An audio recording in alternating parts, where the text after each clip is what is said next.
हाय बच्चों, welcome back to JEE essentials, your number 1 JEE revision checklist and this is video number 31 जहां पे हम geometry of complex numbers की बात करेंगे। कई सारे बच्चों ने इस टॉपिक को ऑलरेडी बहुत बार डिमांड कर लिया है एंड मुझे लगता है कि कई सारे बच्चे यहां पे इस पर्टिकुलर डिस्कशन से काफी बेनिफिट यहां पे फील करेंगे क्योंकि कॉम्प्लेक्स नंबर के अंदर यहां पर अगर आप अपने पीवाईक्यूज को एनालाइज करते हो सो 2-3 आपके यहां पे सेक्शन से जो मेजरली उभर कर आते हैं एंड उसमें से geometry of complex numbers definitely एक टॉपिक है।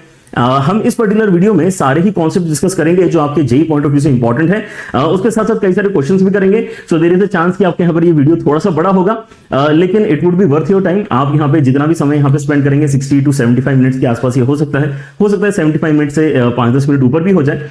But then this particular session will give you that entire clarity, that ease of understanding the question जो आपके दिमाग में होना चाहिए क्योंकि आपके यहाँ पर ज्योमेट्री के प्रॉब्लम्स यूजुअली इजी होते हैं बट प्रॉब्लम ये है कि आपको अगर वो लैंग्वेज नहीं पता, कॉम्प्लेक्स नंबर बेसिकली एक तरीके से लैंग्वेज की तरह आप इसको ट्रीट करो कि वो पूछ तो सिंपल ही चीज रहे हैं। जैसे ज्योमेट्री अगर आप यहाँ पे देखते हो तो सर्कल, लाइन है ना, ये सारी चीजें तो हम बचपन से जानते हैं, उस ज्योमेट्री में हमें दिक्कत नहीं है। लेकिन वो यहाँ पे बात किस लैंग्वेज में करते हैं, वो कॉम्प्लेक्स नंबर की लैंग्वेज में बात करते हैं। Because of that we are not even able to understand the question. और अगर आपने क्वेश्चन अगर सही से समझ लिया तो फिर आंसर तो आप कर ही लोगे। जैसे कि यहाँ पर मैं क्लास में हमेशा एग्जांपल देता हूं कि यार अगर आप चाइना जाते हैं और वहां पे अगर चाइनीज में कोई आपसे केवल इतना भी पूछ ले कि व्हाट इज योर नेम, तो भी आप उसको आंसर नहीं कर पाओगे क्योंकि आपको तो चाइनीज ही नहीं आती है। ऐसा नहीं है कि आपको उस क्वेश्चन का आंसर नहीं पता, उस क्वेश्चन का आंसर आपको पता है, आपको आपका नाम पता है, आप बता सकते हो उसको, लेकिन आपको पता ही नहीं चल पा रहा है कि वो पूछना क्या चाहता है। सो यहाँ पर ज्यादा इंपॉर्टेंट ये है कि to understand the language of complex numbers. So यहाँ पर इसके जो कॉन्सेप्ट्स हैं, जो बेसिक्स है, वो यहाँ पे क्लियर करना काफी ज्यादा जरूरी है। So let us start with that. आपको प्रैक्टिस के लिए फर्दर क्वेश्चंस भी मैं देने वाला हूं एज यूजुअल J1 एप्लीकेशन के ऊपर, तो उसको भी आप प्रैक्टिस डेफिनेटली करना। और अगर आप यहाँ पे इस चैनल के ऊपर नए हैं तो सब्सक्राइब डेफिनेटली करें, रेगुलर रहें। आपके साथ में यहाँ पे ऑलरेडी 30 वीडियोस आपको मैं दे चुका हूं इस सीरीज के अंदर जो आप प्लेलिस्ट में जाके एक्सेस कर सकते हैं। और अगर आपको यहाँ पे रेगुलरली वीडियोस देखकर अब यहाँ पे धीरे धीरे कॉन्फिडेंस आने लगा है, then that is what is the main intention of this particular series. तो वीडियो को लाइक जरूर करें और आगे आप ये भी बता सकते हैं, जैसे कई सारे बच्चों ने ऑलरेडी रिक्वेस्ट कर रखा है कि उनको कोऑर्डिनेट ज्योमेट्री के सेशंस चाहिए। So I will be doing that in the upcoming videos, but if you want something else which is not yet covered in the playlist then let me know. मैं उनको यहाँ पे priority पे आपके JEE के paper के पहले complete करने की कोशिश करूंगा। ठीक है, चलिए तो हमारे यहाँ पे डिस्कशन स्टार्ट करते हैं सबसे बेसिक आइडिया से। एंड अगर आपको ये आइडिया ही नहीं पता तो ऑब्वियसली फिर आपको यहाँ पे इसका मतलब कॉम्प्लेक्स नंबर के ज्योमेट्री के एक भी सवाल नहीं बनेंगे। So what is the basic idea कि यार मेरे पास में पहली बात तो ये कि यार Z1 Z2 अगर मेरे पास में कोई दो पॉइंट्स हैं या मेरे पास में दो कॉम्प्लेक्स नंबर्स हैं तो पहले तो मुझे पता होना चाहिए कि यार वो ना पॉइंट्स की तरह ट्रीट किए जा सकते हैं। अगर मैं यहाँ पे लेटर से कहता हूं आपको कोई एक बेसिकली कॉम्प्लेक्स नंबर है 1 + 2i, सो 1 + 2i आपका यहाँ पे एक्चुअली एक पॉइंट का रिप्रेजेंटेशन हो सकता है। और वो पॉइंट कौन सा होगा, वो पॉइंट आपका 1,2 वाला पॉइंट होगा, राइट। बस ये आपको पता होना चाहिए कि यार x + iy बेसिकली एक पॉइंट को रिप्रेजेंट करता है। वैसे ही Z2 अगर मैं यहाँ पे एग्जांपल लेता हूं, लेटर से यहाँ पर एग्जांपल है हमारे पास में 3,4 है ना पॉइंट का, विच will make it basically complex number 3 + 4i। सो अगर कोई भी आपको एक कॉम्प्लेक्स नंबर दे रहा है तो आपके दिमाग में एक पॉइंट आना चाहिए, राइट। अच्छा, एक बार आपके दिमाग में पॉइंट आ गया तो यहां पर आप बेसिकली क्या इन दोनों पॉइंट्स को ज्वाइन करने वाला वेक्टर लिख सकते हो क्या? वेक्टर यहां पर यह भी इंपॉर्टेंट समझना कि आपके जो कॉम्प्लेक्स नंबर का बिहेवियर है वो वेक्टर्स के जैसा ही है। मतलब जैसे वेक्टर्स के अंदर एडिशन सब्ट्रैक्शन होता है वैसे ही कॉम्प्लेक्स नंबर्स के अंदर भी एडिशन सब्ट्रैक्शन होता है। क्यों? क्योंकि जैसे हम यहाँ पे वेक्टर्स के अंदर आई कैप को आई कैप में ही जोड़ सकते हैं, जे कैप को जे कैप में ही जोड़ सकते हैं, वैसे ही कॉम्प्लेक्स नंबर में भी हम रियल क्वांटिटी को रियल क्वांटिटी के साथ में ही जोड़ सकते हैं और इमेजिनरी क्वांटिटी को इमेजिनरी क्वांटिटी के साथ में ही जोड़ सकते हैं। So working point of view से जो आपके यहाँ पे वैल्यूज निकल कर आते हैं वो एकदम वेक्टर्स के कैलकुलेशन में और आपके कॉम्प्लेक्स नंबर के कैलकुलेशन में सिमिलर आपको फील होते हैं, right. And that actually helps us understand the concept of geometry of complex numbers very easily, क्योंकि हमें वेक्टर्स के ऊपर कॉन्फिडेंस थोड़ा सा बेटर होता है, राइट। सो आप यहाँ पे बेसिकली ये सोचो कि अगर ये वेक्टर का क्वेश्चन होता और मैं आपसे पूछता कि आप यहाँ पे मुझे PQ वेक्टर बताओ, तो आप काफी इजीली यहाँ पर क्या बोलते हैं, हेड माइनस टेल है ना। यहां पर आपका जो हेड का पोजीशन वेक्टर है माइनस टेल का पोजीशन वेक्टर है, वही आपका यहाँ पे PQ वेक्टर हो गया होता। तो अगर मैं यहाँ पे कॉम्प्लेक्स नंबर की भाषा में बोलना चाहता हूं तो भी करूंगा यही। हेड का कोऑर्डिनेट क्या है Z2 और यहाँ पर आपका टेल का कोऑर्डिनेट है Z1, तो बेसिकली PQ वेक्टर अगर आप यहाँ पे लिखना चाहते हैं then that can be Z2 - Z1। लेकिन हम यहाँ पे करना क्या चाहते हैं, हम यहाँ पे डिस्टेंस फॉर्मूले का डिस्कशन करना चाहते हैं। मतलब मैं यहाँ पे दो पॉइंट्स P और Q के बीच का अगर डिस्टेंस आपको बताना चाहूं तो मैं कैसे बताऊंगा। तो यार हम यहाँ पे अगर वेक्टर ही जान चुके हैं तो उसका लेंथ निकाल लेने से मुझे क्या पता चल जाएगा, उसका लेंथ निकाल लेने से मुझे यहां पर अपना लेंथ ऑफ एरो मतलब डिस्टेंस बिटवीन 2 पॉइंट्स पता चल जाएगा। मतलब करना क्या है, आपको यहां पे PQ का मैग्नीट्यूड ही बताना है, और मैग्नीट्यूड का सिंबल और मॉडुलस का सिंबल है ना यहां पर सेम भी है। ये भी आपको कुछ गाइड करेगा है ना कि ये अंडरस्टैंड करने में कि अच्छा ये दोनों चीजें एक जैसी ही काम कर रही हैं, है ना। PQ वेक्टर के ऊपर जब ये दो डंडे लगे होते हैं तो हम यहां पे कहते हैं मैग्नीट्यूड, ठीक है ना। और यहां पे जब कॉम्प्लेक्स नंबर के ऊपर ये दो डंडे लगे होते हैं तो इसको हम कहते हैं मॉड्यूलस, ठीक है ना। काम लेकिन दोनों का सेम ही है, क्योंकि ये ओरिजिन से आपको डिस्टेंस बताने वाला एक पर्टिकुलर ऑपरेशन है, ऐसा आप कह सकते हैं, ठीक है ना। लेकिन अब सिंपल भाषा में आपको यहां पे ये समझ में आया है कि अच्छा P और Q अगर मेरे पास में दो कॉम्प्लेक्स नंबर्स कोई देता है तो उनके बीच के डिस्टेंस को अगर मैं लिखना चाहूं या कैलकुलेट करना चाहूं तो बेसिकली उस वेक्टर का मैग्नीट्यूड मतलब उस वेक्टर का मतलब Z2 - Z1 वेक्टर का मॉड्यूलस बताने से मेरा आंसर आता है, राइट। अब ये अपने आप में काफी ज्यादा इंपॉर्टेंट अंडरस्टैंडिंग है, क्योंकि आगे चल के हम यहाँ पे कई सारी इक्वेशंस पढ़ते हैं जिसमें इसी एक सिंपल से लॉजिक का डिस्कशन या यूज हो रहा होता है, राइट। सो दो पॉइंट्स के बीच का डिस्टेंस कैसे बताएंगे, Z1 - Z2 करो, उसका मॉडुलस यहां पे कैलकुलेट करके बताओ। अब ये मत बोलना कि मॉडुलस आपको निकालते नहीं आता, मॉडुलस तो आपको निकालते आना चाहिए। किसी भी कॉम्प्लेक्स नंबर Z अगर उसका वैल्यू अगर यहाँ पे a + ib है तो मॉडुलस कैसे निकलता है, मॉडुलस निकलता है √ के अंदर a² + b² की मदद से, ठीक है ना। ये मॉडुलस का आपका फॉर्मूला है। तो यहाँ पे जो भी आपका कॉम्प्लेक्स नंबर बनेगा है ना उसकी मदद से आप यहाँ पे मॉडुलस कैलकुलेट करके डिस्टेंस बिटवीन पॉइंट्स बता सकते हैं। This is the starting point. लेकिन इसके ऊपर भी आप सवाल सॉल्व कर सकते हो। How interesting is this. क्या ये सवाल देख के है ना आप इसका आंसर डायरेक्टली ओरली बता सकते हो कितना आएगा। ये अभी अभी आपके जेईई के पेपर में आया हुआ सवाल है। यहां पर बस आपको लेकिन ये समझ में आना चाहिए कि यार ये कहना क्या चाहता है। अगर आप कैलकुलेशन में फंसे रह जाओगे तो आपको यहां पे लगेगा कि यार ये तो काफी डिफिकल्ट क्वेश्चन पूछ लिया। लेकिन आपको अगर समझ में आ जाता है कि सामने वाला पूछ क्या रहा है तो आप आंसर भी इजीली कर दोगे ना उसका। तो मुझे यहां पर देखो समझ में क्या आ रहा है कि यार देखो समथिंग माइनस समथिंग का मॉडुलस है, यहां पर भी समथिंग माइनस समथिंग का मॉडुलस है। अच्छा मतलब ये जब भी लिखा हुआ होगा समथिंग माइनस समथिंग का मॉडुलस मतलब वो उन दोनों पॉइंट्स के बीच के डिस्टेंस की बात चल रही है, ऐसा मैं अब ऑटोमेटिकली समझ जाऊंगा। मुझे किसी कैलकुलेशन की जरूरत नहीं है। That is what you need to understand. मतलब मेरे पास में एक पॉइंट Z है और एक पॉइंट I है और इनके बीच के डिस्टेंस की बात चल रही, ठीक है ना। अच्छा यहां पे अगर आप आगे देखते हैं तो यहां पर एक पॉइंट Z है और एक पॉइंट -I है।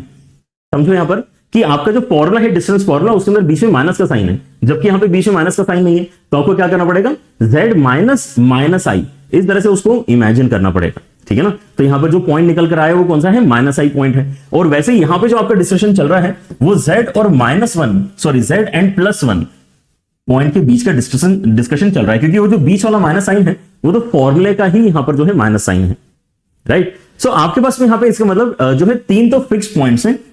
एक पॉइंट है आपके पास में कितना I, एक है -I, एक पॉइंट है I, एक पॉइंट है -I और एक पॉइंट है आपके पास में 1।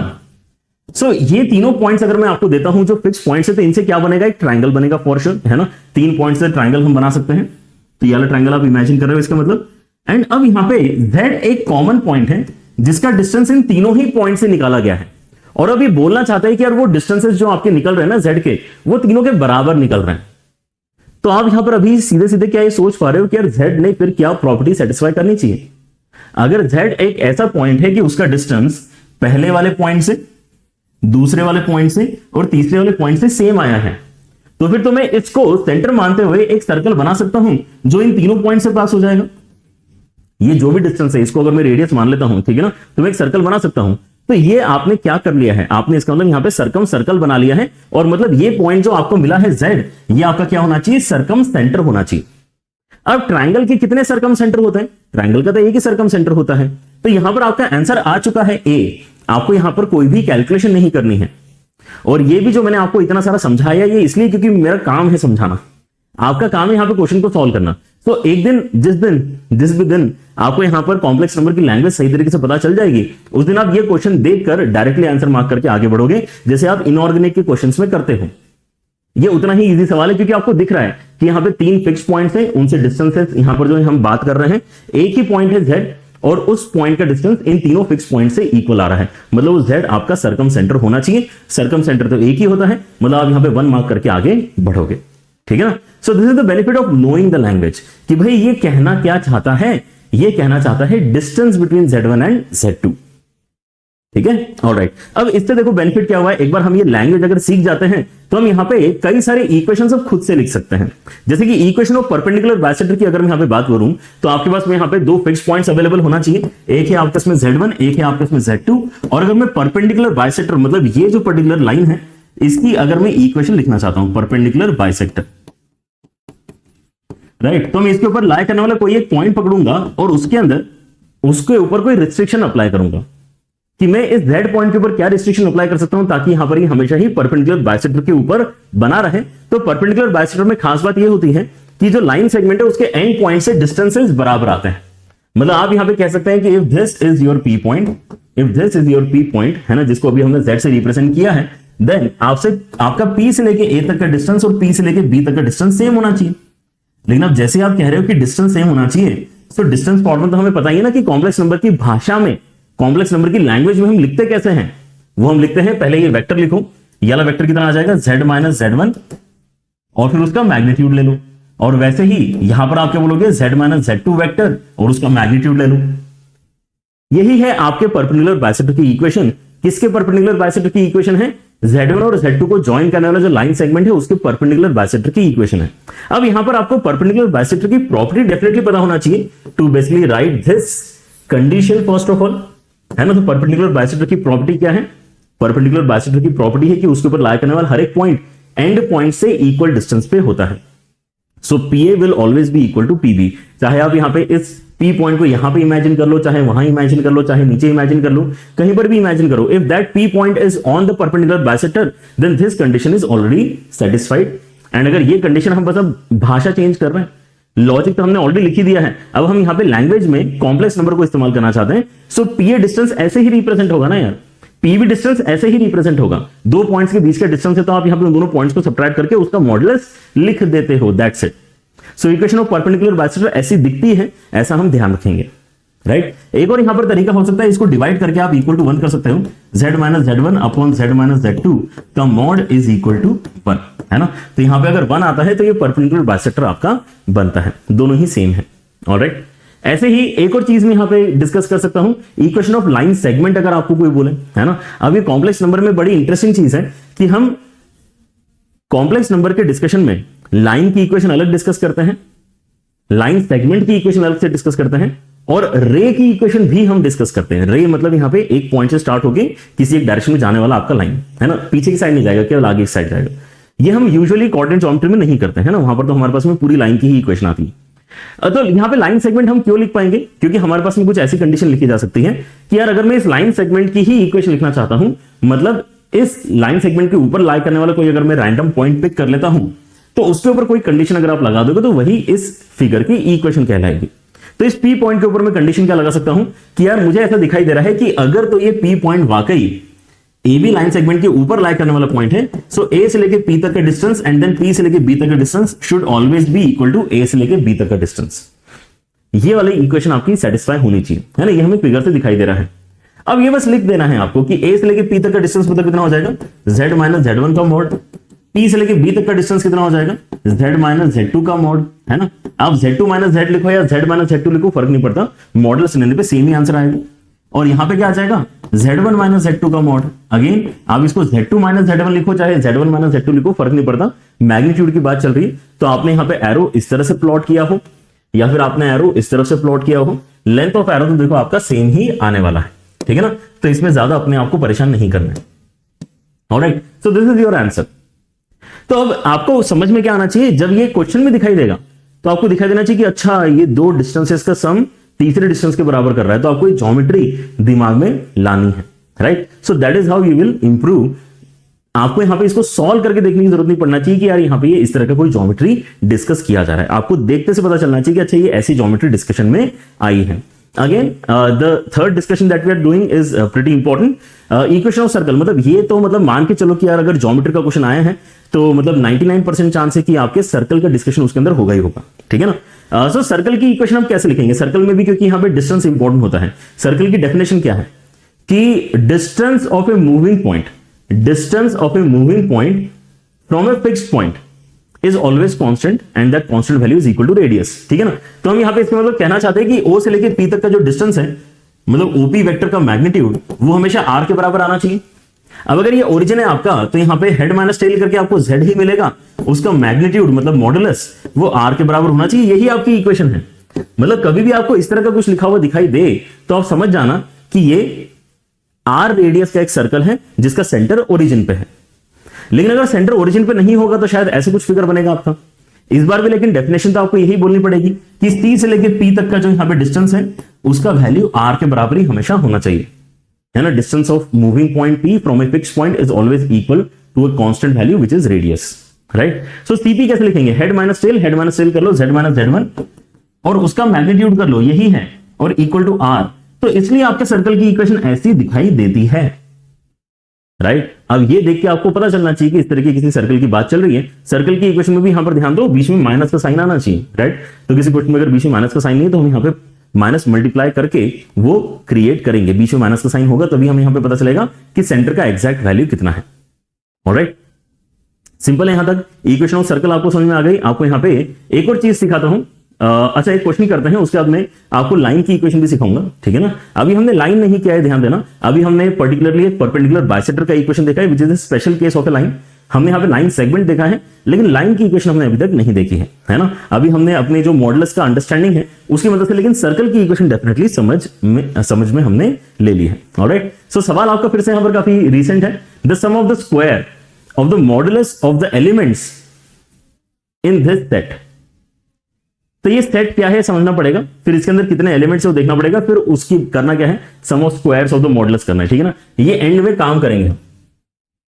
किसका करना है, इन एलिमेंट्स का करना है जो इस सेट में लाया करते हैं। तो let us first focus on finding those elements, right. So ये सवाल देख के आपको वियर्ड नहीं लगना चाहिए, है ना। That is what is the main challenge here. अगर आपको वियर्ड नहीं लगता तो आप निकाल लोगे इस सवाल को, ठीक है ना।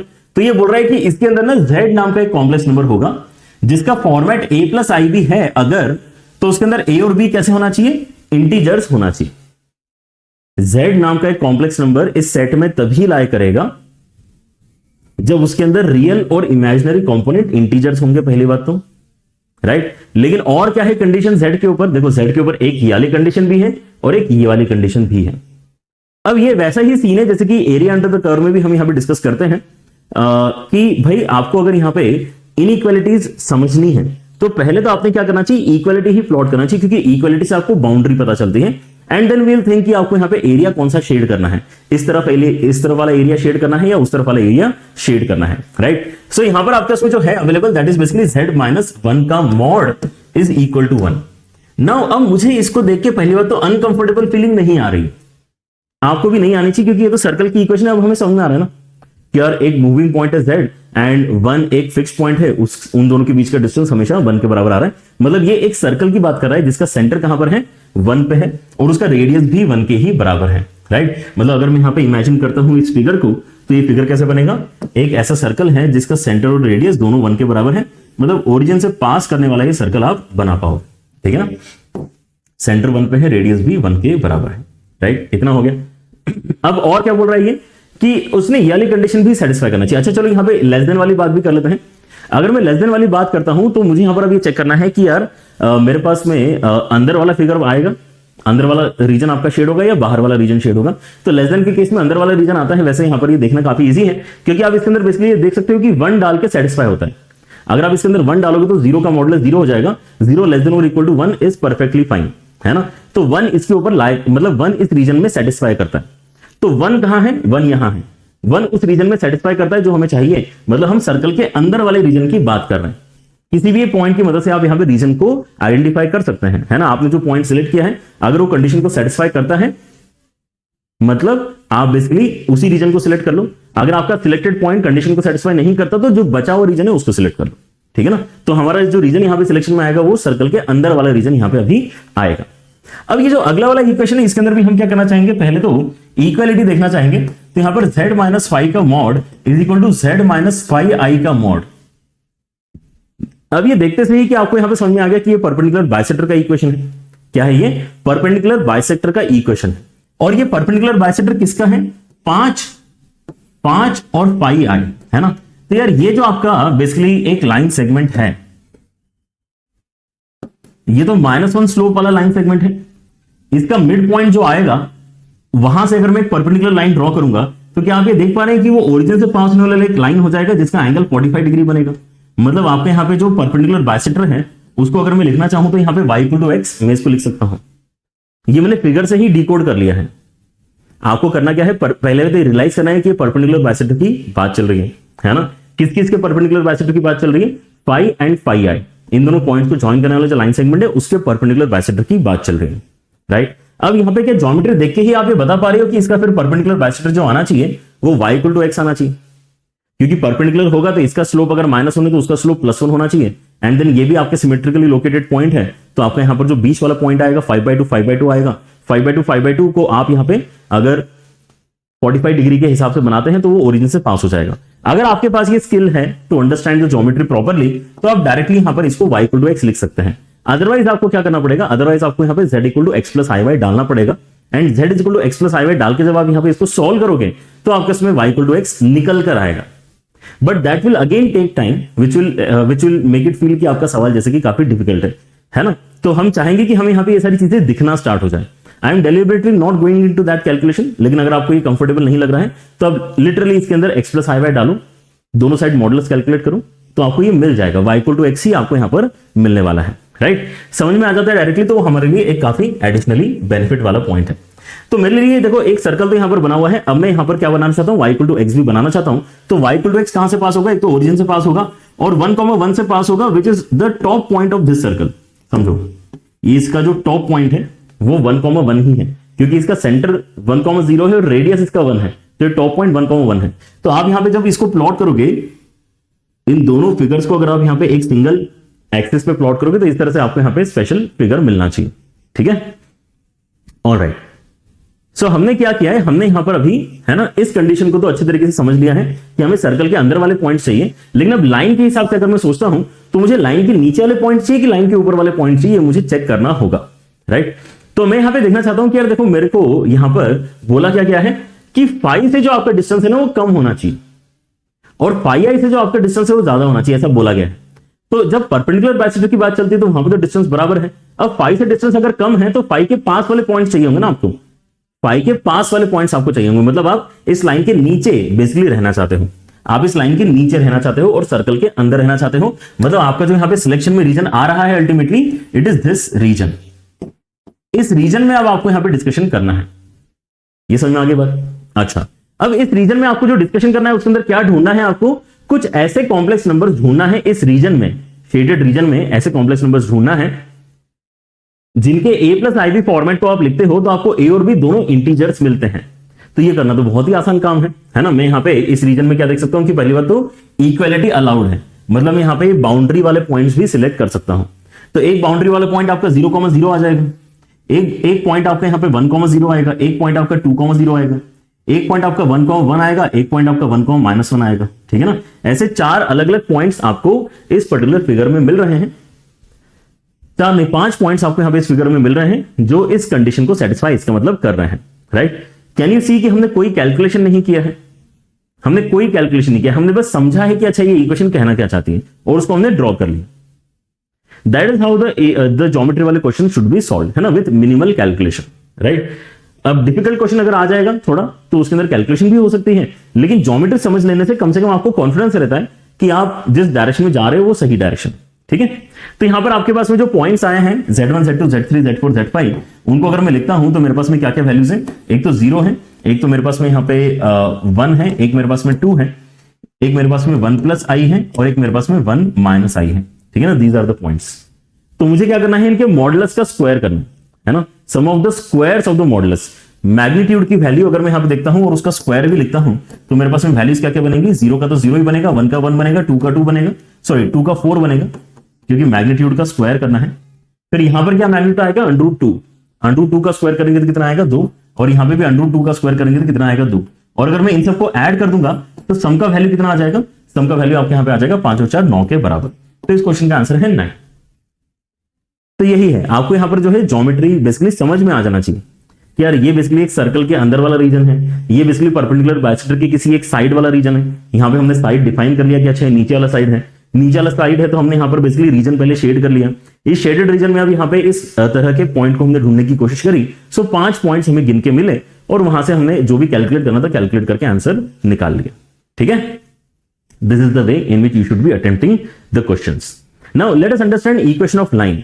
अब इक्वेशन ऑफ लाइन यहां पर जो है आप बस इसको फॉर्मेट में यहां पे अभी के लिए देख लो, इसकी बैकग्राउंड स्टोरी में जाने की जरूरत नहीं है। बैकग्राउंड स्टोरी भी इसकी काफी इंटरेस्टिंग है कि हम यहां पे इस लाइन की इक्वेशन तक पहुंचते कैसे हैं, वहां पे भी मॉडल्स वगैरह का डिस्कशन आता है, वहां तक लेकिन जाने की जरूरत नहीं है। ठीक है ना, आप अभी आज के लेक्चर में जहां पे हमें रिवीजन पॉइंट ऑफ व्यू से and quick learning point of view से हमें यहां पे अगर ज्योमेट्री की अंडरस्टैंडिंग लेनी है, देन इस पर्टिकुलर इक्वेशन के अंदर मैं आपको सजेस्ट कर रहा हूं कि आप इसको बस देख लो अच्छे से। देख इसलिए लो क्योंकि आपको ये कॉन्फिडेंस होना चाहिए कि इस तरह के अरेंजमेंट से आपके पास में क्या आता है, इस तरह के अरेंजमेंट से आपके पास में अल्टीमेटली एक लाइन का इक्वेशन निकल कर आता है। अब जैसे आपने पिछले क्वेश्चन में देखा होगा कि मैंने यहां पे जब ये इक्वेशन लिखा तो मैंने इसको सॉल्व नहीं किया है, मैंने इसको अननेसेसरी सॉल्व करके ऐसा नहीं लिखा है x-1 का whole square plus Y square is equal to 1, ऐसा लिख सकते हैं हम इसको सॉल्व करके। फिर हम यहां से कंक्लूड कर सकते हैं कि इसका सेंटर 1,0 है, रेडियस 1 है। हमने बोला कि अगर आपको ऑलरेडी कंक्लूड करते यहीं से आ गया है तो फर्दर उसको इस तरह से कोऑर्डिनेट ज्योमेट्री में सॉल्व करके लिखो मत, आप डायरेक्टली उसको फिगर ही बना लो। ठीक है ना, ये हमने बेसिकली सर्कल की इक्वेशन में करने के लिए आपको बोला है। वैसे ही परपेंडिकुलर बाइसेक्टर में भी हमने यही किया कि यार इसका परपेंडिकुलर बाइसेक्टर का फिगर आपको दिख रहा है तो आप यहां पे डायरेक्टली उसकी इक्वेशन लिख लो, इसके अंदर x प्लस i डालने की जरूरत नहीं है।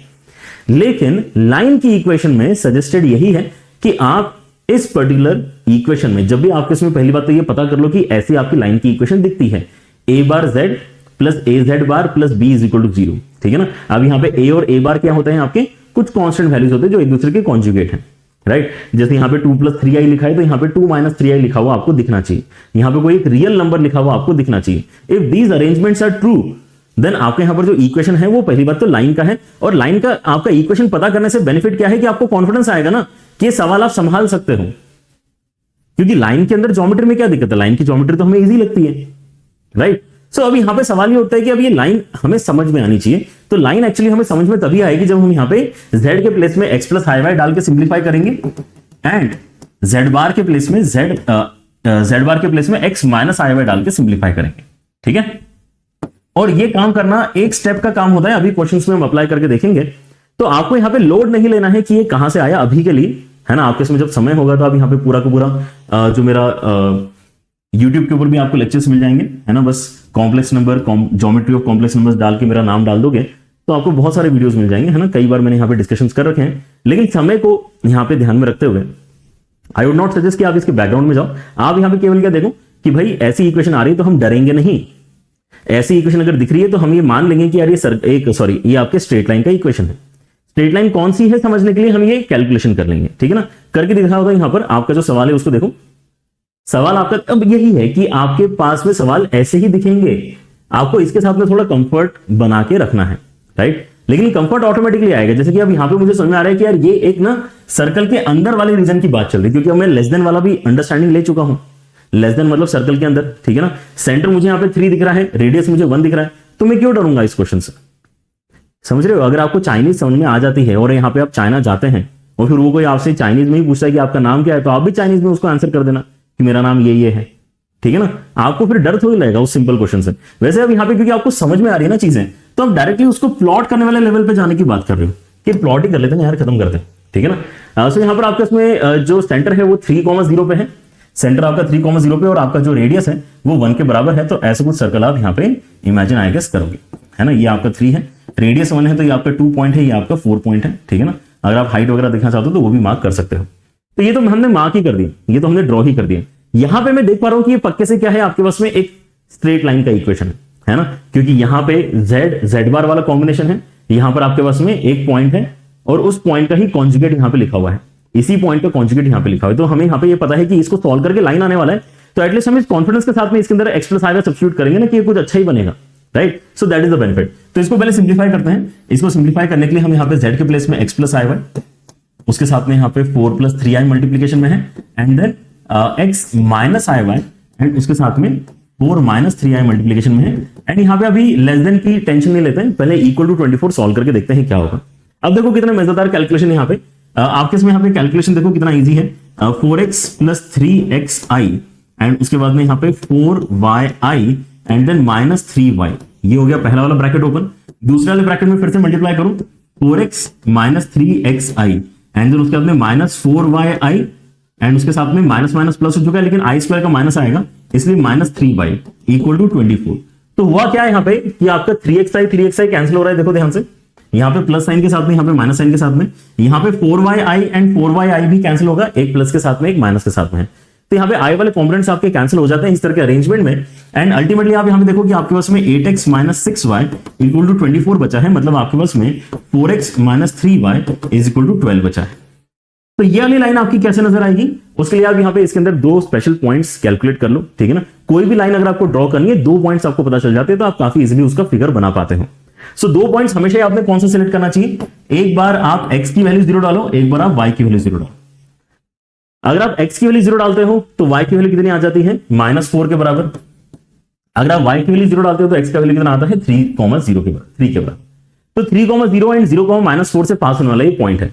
3, 0 मतलब आपके जो सर्कल है उसी के सेंटर से पास हो रहा है, एंड 0, -4 कहीं यहां पे आप इमेजिन कर सकते हो। तो इन दोनों को ज्वाइन करने वाला जो एक फिगर है वो बेसिकली यहां पे इस क्वेश्चन में आपको देके रखा है, ठीक है ना, ये वाला फिगर आपको देके रखा है। अच्छा, फिर आप क्या करने के लिए बोल रहे हैं, ओके, लेकिन अभी यहां पे लेस देन का साइन था, उसको भी एक बार एनालाइज कर लेते हैं ताकि हमें यहां पे अपना जो सेक्शन है वो क्लियरली पता चले कि भाई इस तरफ जाना है लाइन के, ताकि या उस तरफ जाना है, राइट। तो यहां पे लेस देन का साइन अगर मैं मेंटेन करके चलता तो यहां पर भी लेस देन होता, तो यहां पर भी लेस देन होता, तो यहां पर भी लेस देन होता, यहां पर भी लेस देन होता, ठीक है ना। लेस देन का साइन है तो क्या इसके अंदर 0, 0 सेटिस्फाई कर रहा है। लाइन के अंदर देखो आपके इसमें लाइन की वजह से प्लेन दो पार्ट्स में डिवाइड हुआ है, एक तो ऊपर वाला प्लेन, एक नीचे वाला प्लेन। तो ऊपर वाले प्लेन में देखो आप यहां पे ओरिजिन फॉर श्योर हमें दिखाई दे रहा है कि लाई करता है। क्या ओरिजिन इसमें डाल के लेस देन 12 सही है क्या, तो 0 लेस देन 12 सही है क्या, हाँ 0 लेस देन 12 सही है, क्योंकि लेस देन का साइन हम यहां पे कंटिन्यू करके आगे लेके आएंगे, ठीक है ना। 0 लेस देन 12 अगर आपके यहां पे सही है, मतलब उस रीजन को लेना है जहां पे ओरिजिन आ रहा है, मतलब इस लाइन के ऊपर, लेकिन सर्कल के अंदर। तो आपके यहां पे जो रीजन अल्टीमेटली बचेगा वो कौन सा बचेगा, वो आपका ये वाला सेक्शन बचेगा जो सर्कल के अंदर है और लाइन के ऊपर है। रीजन डिफाइन करते आगे आपके, ठीक है ना। अब हम यहां पे क्वेश्चन में एक्चुअली आगे बढ़ते हैं कि भाई ये जो हमने इतने सारे पॉइंट्स इकट्ठा किए हैं इनका करना क्या है। Let S contain a lot of complex numbers, है ना, ऐसा सवाल है ये। एस एक सेट है, इसके अंदर बहुत सारे कॉम्प्लेक्स नंबर है जो इन कंडीशंस को सेटिस्फाई कर रहे हैं। हमने यहां पे विजुअली क्रिएट कर लिया कि वो कौन से कॉम्प्लेक्स नंबर्स हैं। If alpha plus I beta is the point in S, इसी रीजन में लाई करने वाले मतलब किसी पॉइंट की बात चल रही है, which is closest to 4i। अब 4i कहां पे होगा, 4i यहां पे ऊपर कहीं होगा, राइट, 4i यहां पे कहीं है लेट अस से, ऑलराइट। अब इस रीजन में लाई करने वाला कोई एक पॉइंट चाहिए जो बेसिकली 4i के साथ में क्लोजेस्ट है, और उस पॉइंट को आप बेसिकली अल्फा प्लस आई बीटा अगर बोल रहे हो तो ये वैल्यू आपको फिर कैलकुलेट करके बतानी है। तो मेरे ख्याल से अब क्योंकि देखो आपके पास में अगर सर्कल है, स्ट्रेट लाइन है और इस तरह की कोई डिस्टेंस को आपने यहां पर क्लोजेस्ट वगैरह किया है, तो ये तो आप करते आए हो पहले से। It is not the actual question which is posing the issue.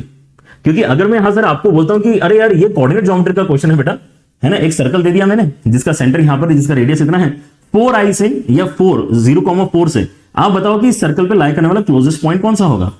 तो भाई कोई भी बताएगा कि ये वाला पॉइंट होगा, है ना। कि आप क्या करोगे बेसिकली इस एक्सटर्नल पॉइंट को सेंटर से ज्वाइन करने वाले एक लाइन सेगमेंट बनाओगे और उसके ऊपर जो सर्कल के ऊपर लाई करने वाला पॉइंट होगा उसको हम क्लोजेस्ट बोलेंगे। ये सर्कल के अंदर हम बहुत बार कर चुके हैं, राइट। लेकिन अब क्या है कि ज्योमेट्री क्योंकि हमें समझ में आई तो हम यहां पे एटलीस्ट उस पोजीशन में है कि हम क्वेश्चन को डायरेक्टली समझ पा रहे हैं, हमें ज्यादा मेहनत नहीं करनी पड़ रही, ऑलराइट। अब इस पॉइंट पर पहुंचने के अलग अलग तरीके हो सकते हैं। एक तरीका यहां पर मैं आपको बताता हूं क्या हो सकता है। मैं यहां पर थोड़ा सा सिमिलर ट्राइंगल का सहारा ले सकता हूं, आप अलग अलग तरीके सोच सकते हैं। अभी के लिए मुझे लगा कि ये तरीका काफी इंटरेस्टिंग और सिंपल है। आप यहां पर देखो कि आपके पास में ये जो पर्टिकुलर थीटा है और ये जो पर्टिकुलर थीटा है ये दोनों सेम होना चाहिए, है ना। मैंने यहां पे अगर एक हॉरिजॉन्टल लाइन ड्रॉ किया है तो, राइट। अच्छा, इससे बेनिफिट क्या हुआ है कि मैं यहां पे इस tan थीटा की वैल्यू काफी इजीली देख पा रहा हूं, क्योंकि इस बड़े वाले ट्राइंगल में tan थीटा कितना दिखाई दे रहा है, बड़े वाले ट्राइंगल में tan theta perpendicular upon base मतलब 4/3 के बराबर दिखाई दे रहा है। ये हाइपोटेनस आपका 5 के बराबर है। तो अगर आप यहां पे sin थीटा cos थीटा लिखना चाहते हैं तो वो भी कोई खास बड़ी बात नहीं है, ये 4/5 और cos थीटा 3/5 आपका निकलेगा, ऑलराइट। अच्छा, अब यहां पे हमने एक और चीज बोली अभी कि आपका यहां पर जो हाइपोटेनस है ये 5 के बराबर है। हाइपोटेनस अगर आपका 5 के बराबर है क्योंकि √3² + 4² है, और आपका रेडियस अगर 1 यूनिट के बराबर है ना, रेडियस कितना है हमारा 1 यूनिट के बराबर हमारा रेडियस है, राइट। तो आपका यहां पर ये जो पर्टिकुलर डिस्टेंस है, ये जो एक्सटर्नल पॉइंट P है लेट से, और ये जो बीच में पॉइंट Q हमारे पास आ रहा है, ये PQ डिस्टेंस कितना हो जाएगा। PQ डिस्टेंस आपका यहां पर क्या 4 यूनिट के बराबर हो जाएगा, मतलब ये हो जाएगा आपका PC माइनस रेडियस, राइट, मतलब ये 4 यूनिट के बराबर आपका PQ बन रहा है।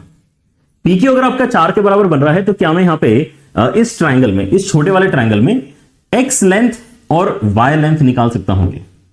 ऑब्वियसली निकाल सकता हूं। ये 4 cos थीटा है और सामने वाला जो y है वो 4 sin थीटा है, राइट। सो x और y के वैल्यूज यहां पे निकालना काफी सिंपल है। तो इस ट्राइंगल के अंदर अगर मैंने लेट से परपेंडिकुलर ड्रॉप को m बोला तो मैं यहां पे इन ट्राइंगल PQM क्या बोल सकता हूं कि मेरा जो यहां पे x लेंथ आ रहा है वो कितना आ जाएगा, वो 4 cos थीटा के बराबर आ जाएगा, और जो y लेंथ है वो आपका 4 sin थीटा के बराबर आ जाएगा।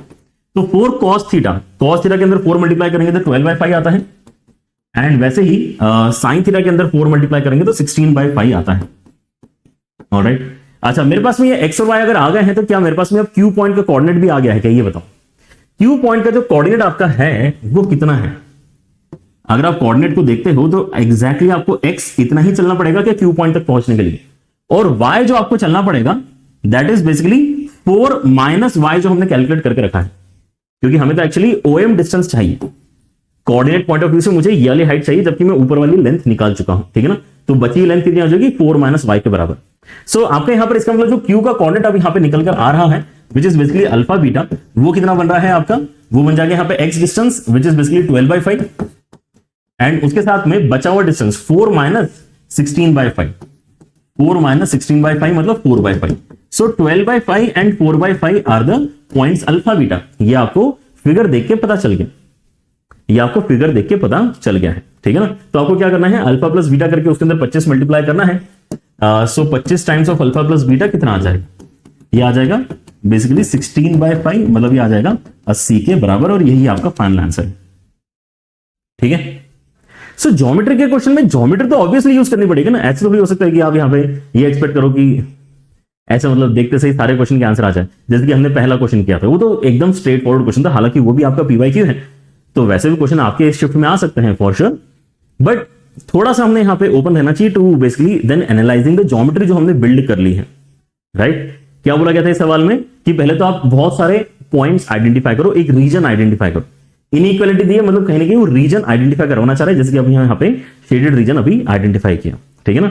सर्कल हमें दिख रहा था, लाइन हमें दिख रहा था, सर्कल और लाइन हमने प्लॉट करी है ना, और कौन सा साइड चाहिए उसके हिसाब से हमने रीजन शेड किया।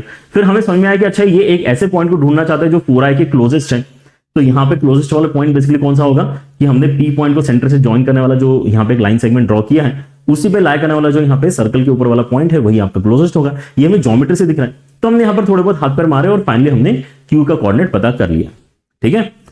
ये आपके एकदम स्टैंडर्ड सवाल आप मान के चलो, ज्योमेट्री के ऐसे आपके बनते हैं।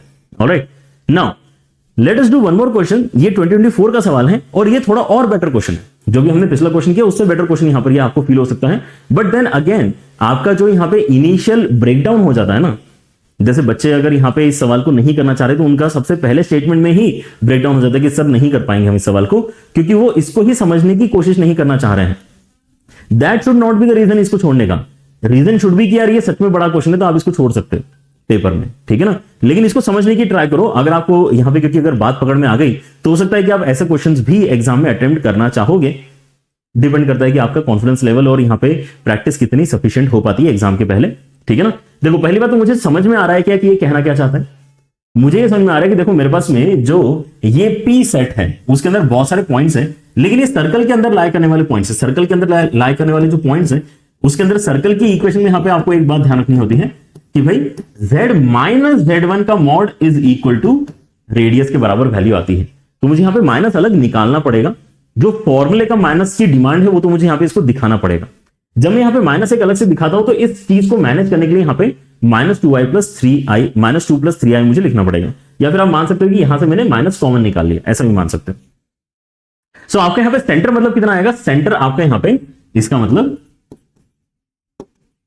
सेंटर पहली बात तो आपको -2,3 पे है, ना कि 2,-3 पे है ना। पहली बात तो ये नोटिस करें सारे बच्चे, -2,3 पे हमारा सेंटर है और रेडियस हमारा यहां पे 1 के बराबर है। इससे ज्यादा मैं इसको अब एनालाइज नहीं करना चाह रहा हूं, मैं डायरेक्टली अगली स्टेप में इसका फिगर ही बनाना चाहूंगा, राइट। अच्छा, लेकिन जब मैं यहां पे आगे देखता हूं तो मुझे अब यहां पे दिखाई देता है क्या, z बार वाला कॉम्बिनेशन है और ये भी एक दूसरे के कॉन्जुगेट है।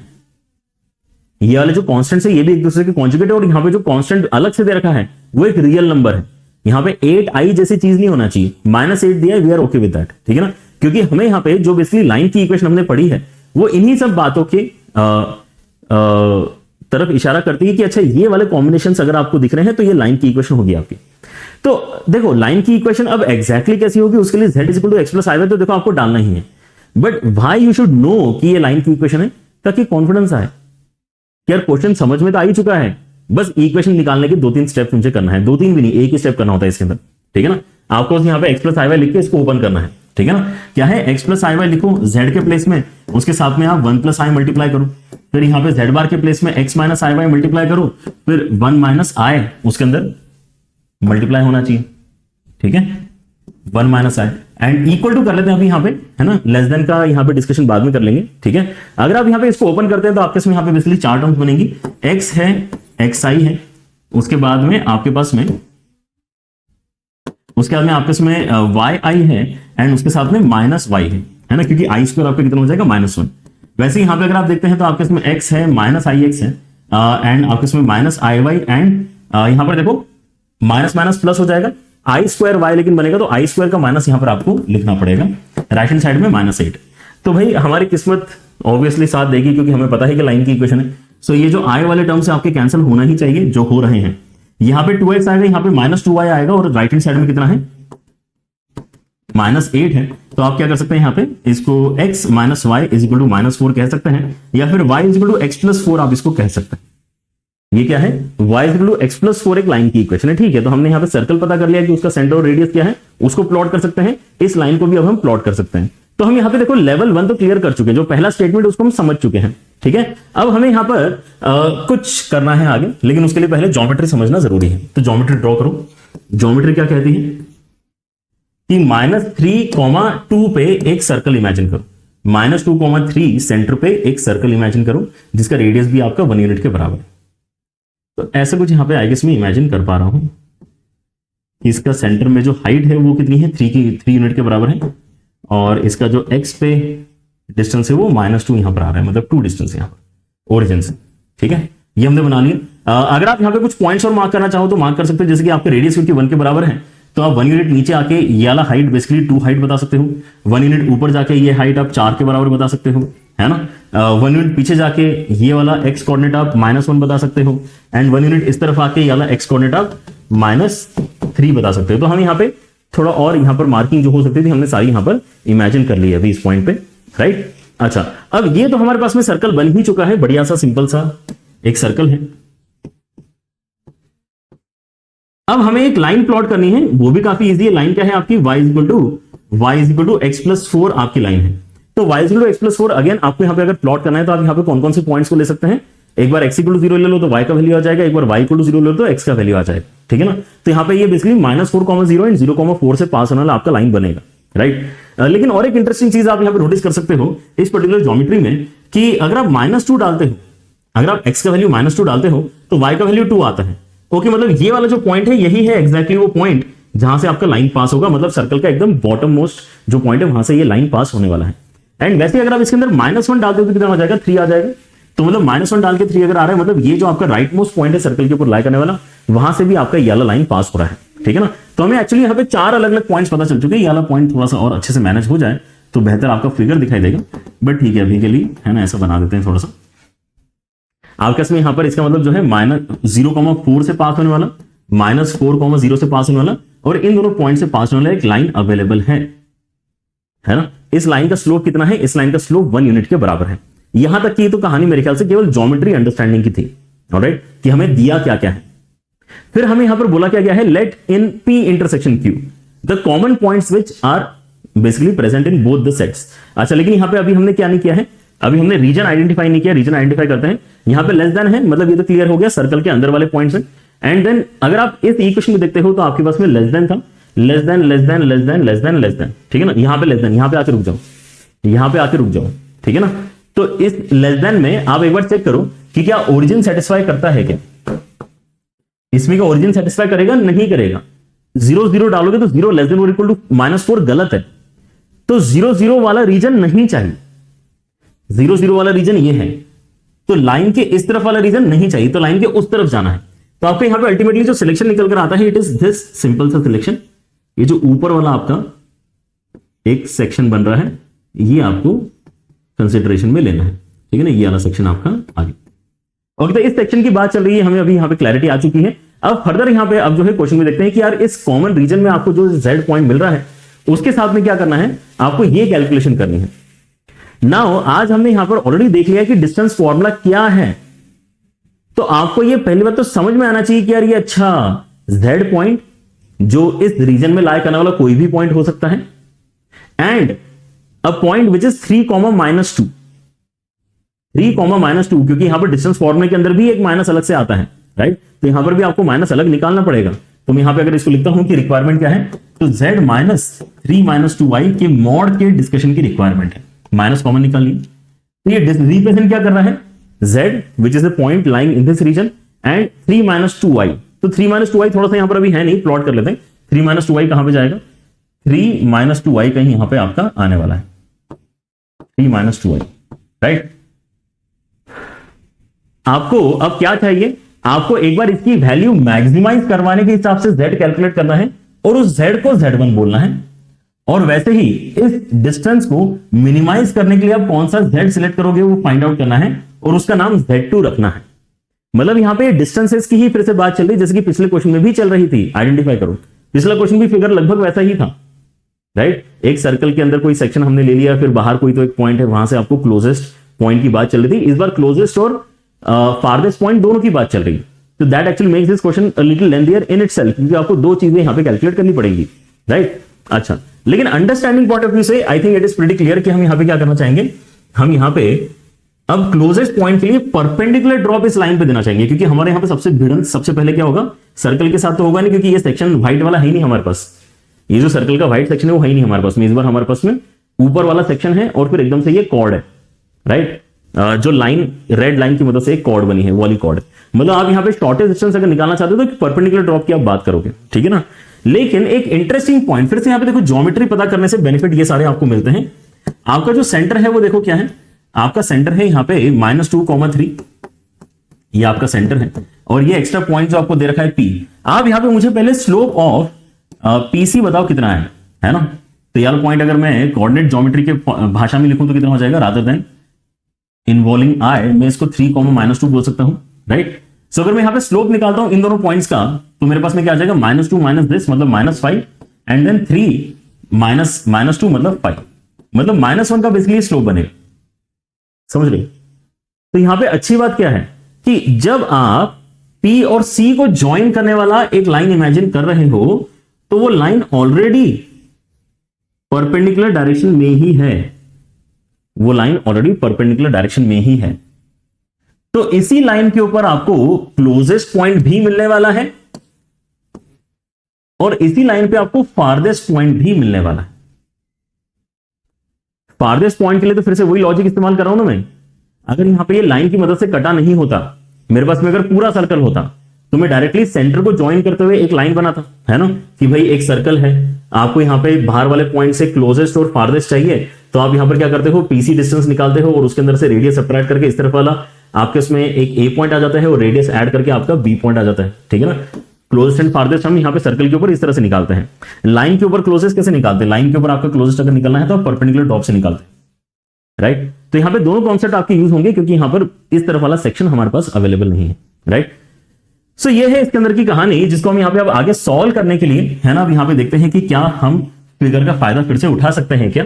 एंड यस, फिगर का फायदा आप फिर से उठा सकते हो। आपको यहां पर ये फुट ऑफ परपेंडिकुलर का कैलकुलेशन करने की जरूरत नहीं है। क्यों नहीं है, क्योंकि हमें यहां पे फिगर से पता चल रहा है कि यार ये जो पॉइंट है आपका, ये ऑलरेडी -2, -2 है, -2, 2 है, सॉरी। और ये जो पॉइंट है आपका, ये कितना है, ये आपका -1, 3 है। और आपको जो चाहिए perpendicular drop, that is also the mid point of the chord. Mid point of the chord है, ये हमें पता क्यों है, क्योंकि आप यहां पे बेसिकली कॉर्ड के परपेंडिकुलर डायरेक्शन में ही जा रहे हो, सेंटर से भी पास कर रहे हो, तो सेंटर से जो परपेंडिकुलर ड्रॉप आता है कॉर्ड के ऊपर, वो मिड पॉइंट वाला ही पॉइंट आपका निकल कर आता है। मतलब ये वाला जो पॉइंट है, इसको आप क्या कह सकते हैं, इस पॉइंट को आप basically this plus that upon 2 वाले फॉर्मूले से आप डायरेक्टली मिड पॉइंट कितना बता सकते हो, -1 एंड -2 अपॉन दिस मतलब -3/2 एंड आपके 3 and 2 मतलब 5/2। तो आपका यहां पर ये जो पॉइंट है कैसा है, क्लोजेस्ट है। ये जो पॉइंट है आपका क्लोजेस्ट है और मिनिमम वाले को आपको क्या कहना है, Z2 कहना है। मिनिमम वाले को आपको Z2 करना है, तो आपका इसका मतलब यहाँ पे Z2 पॉइंट कितना आ गया, Z2 पॉइंट आपका -3/2 प्लस 5i/2 आ गया है, ये आपका Z2 है, समझे। क्लोजेस्ट पॉइंट हम यहाँ पे बात कर रहे हैं। फिगर थोड़ा और बड़ा बना लेते तो यहाँ पर आपको एक क्लैरिटी और ज्यादा आती, बट आई होप कि आप यहाँ पे अपने नोटबुक में अच्छी तरीके से ड्रॉ करते करते इस चीज को समझ रहे होंगे।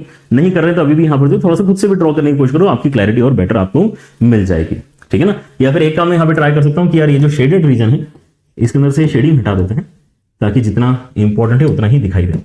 ऑलराइट, ठीक है। अब मुझे यहाँ पे जो फारदेस्ट वाला पॉइंट है वो अगर निकालना है, वाला पॉइंट अगर मुझे निकालना है तो मुझे यहाँ पर एग्जैक्टली पॉइंट निकालना है। अगर मुझे डिस्टेंस निकालना होता तो यहाँ पे काफी इजी होता। मैं क्या बोलता कि यार पी से लेके सी तक का डिस्टेंस निकाल लेते हैं और फिर उसके अंदर रेडियस ऐड कर देंगे। तो जो फारदेस्ट पॉइंट है वो इस पॉइंट से कितना दूर है वो बताना एक्चुअली काफी इजी है।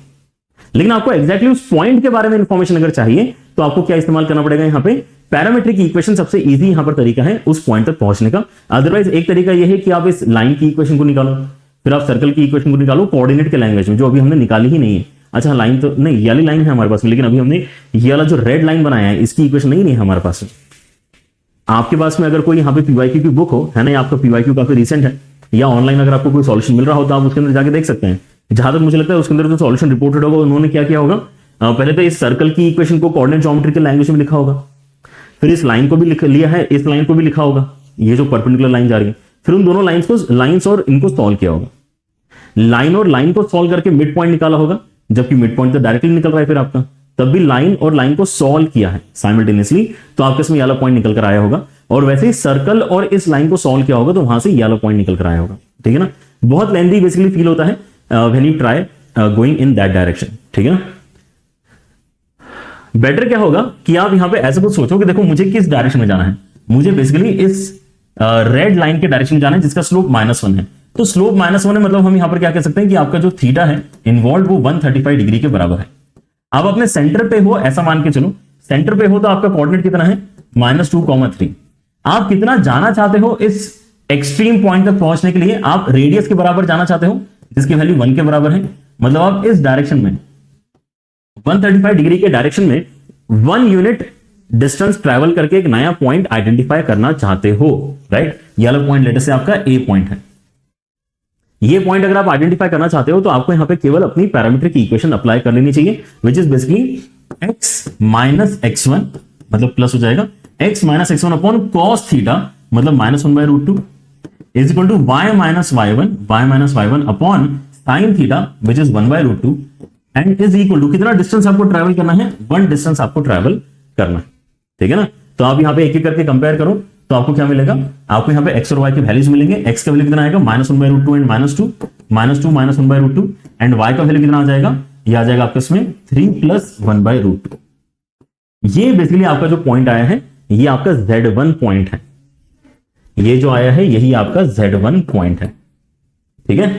तो हमने Z2 भी निकाल लिया है, Z1 भी निकाल लिया है। कैलकुलेशन अभी भी देखो, क्योंकि सवाल बहुत अच्छा है तो मुझे एक एक चीज आपको समझानी पड़ रही है, तो it is obviously taking time and हो सकता है कि एग्जाम में भी आपको ये सब खुद से समझने में समय लगे। तो ये सवाल जैसे मैंने स्टार्टिंग में बोला आपको कि यार ये सवाल है, अच्छा सवाल है।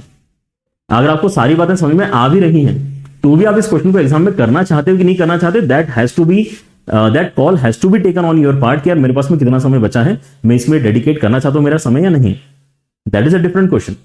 लेकिन क्या हमें स्टेप बाय स्टेप यहाँ पे एटलीस्ट समझ में आ रही है बातें, वो भी यहाँ पे इस सेशन में आपने फोकस करना चाहिए, ठीक है ना। कि आपको यहाँ पे सर्कल के अंदर का रीजन ये समझ में आ गया, यहाँ पे एक लाइन है इस पे कॉन्फिडेंस आ गया, कभी भी वो ऐसा दिखाई देगा, है ना, तो आप बोल दोगे देख के कि यार ये लाइन ही है।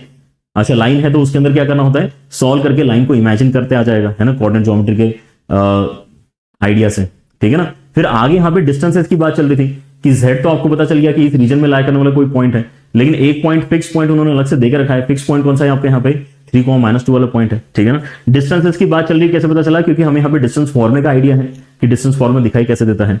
डिस्टेंस इसका मतलब वो मैक्सिमम कराना चाहते हैं, मिनिमम कराना चाहते हैं। जो मैक्सिमम वाला पॉइंट है उसका नाम Z1 है, जो मिनिमम वाला पॉइंट है उसका नाम Z2 है। ये सारी बातें हमें समझ में आ रही है, मतलब हमें क्वेश्चन समझ में आ रहा है, तो एटलीस्ट हम यहाँ पे इसको इस वजह से नहीं छोड़ना चाहेंगे कि और पता नहीं सर क्या लिखा हुआ होता है, हमें पता नहीं चलता।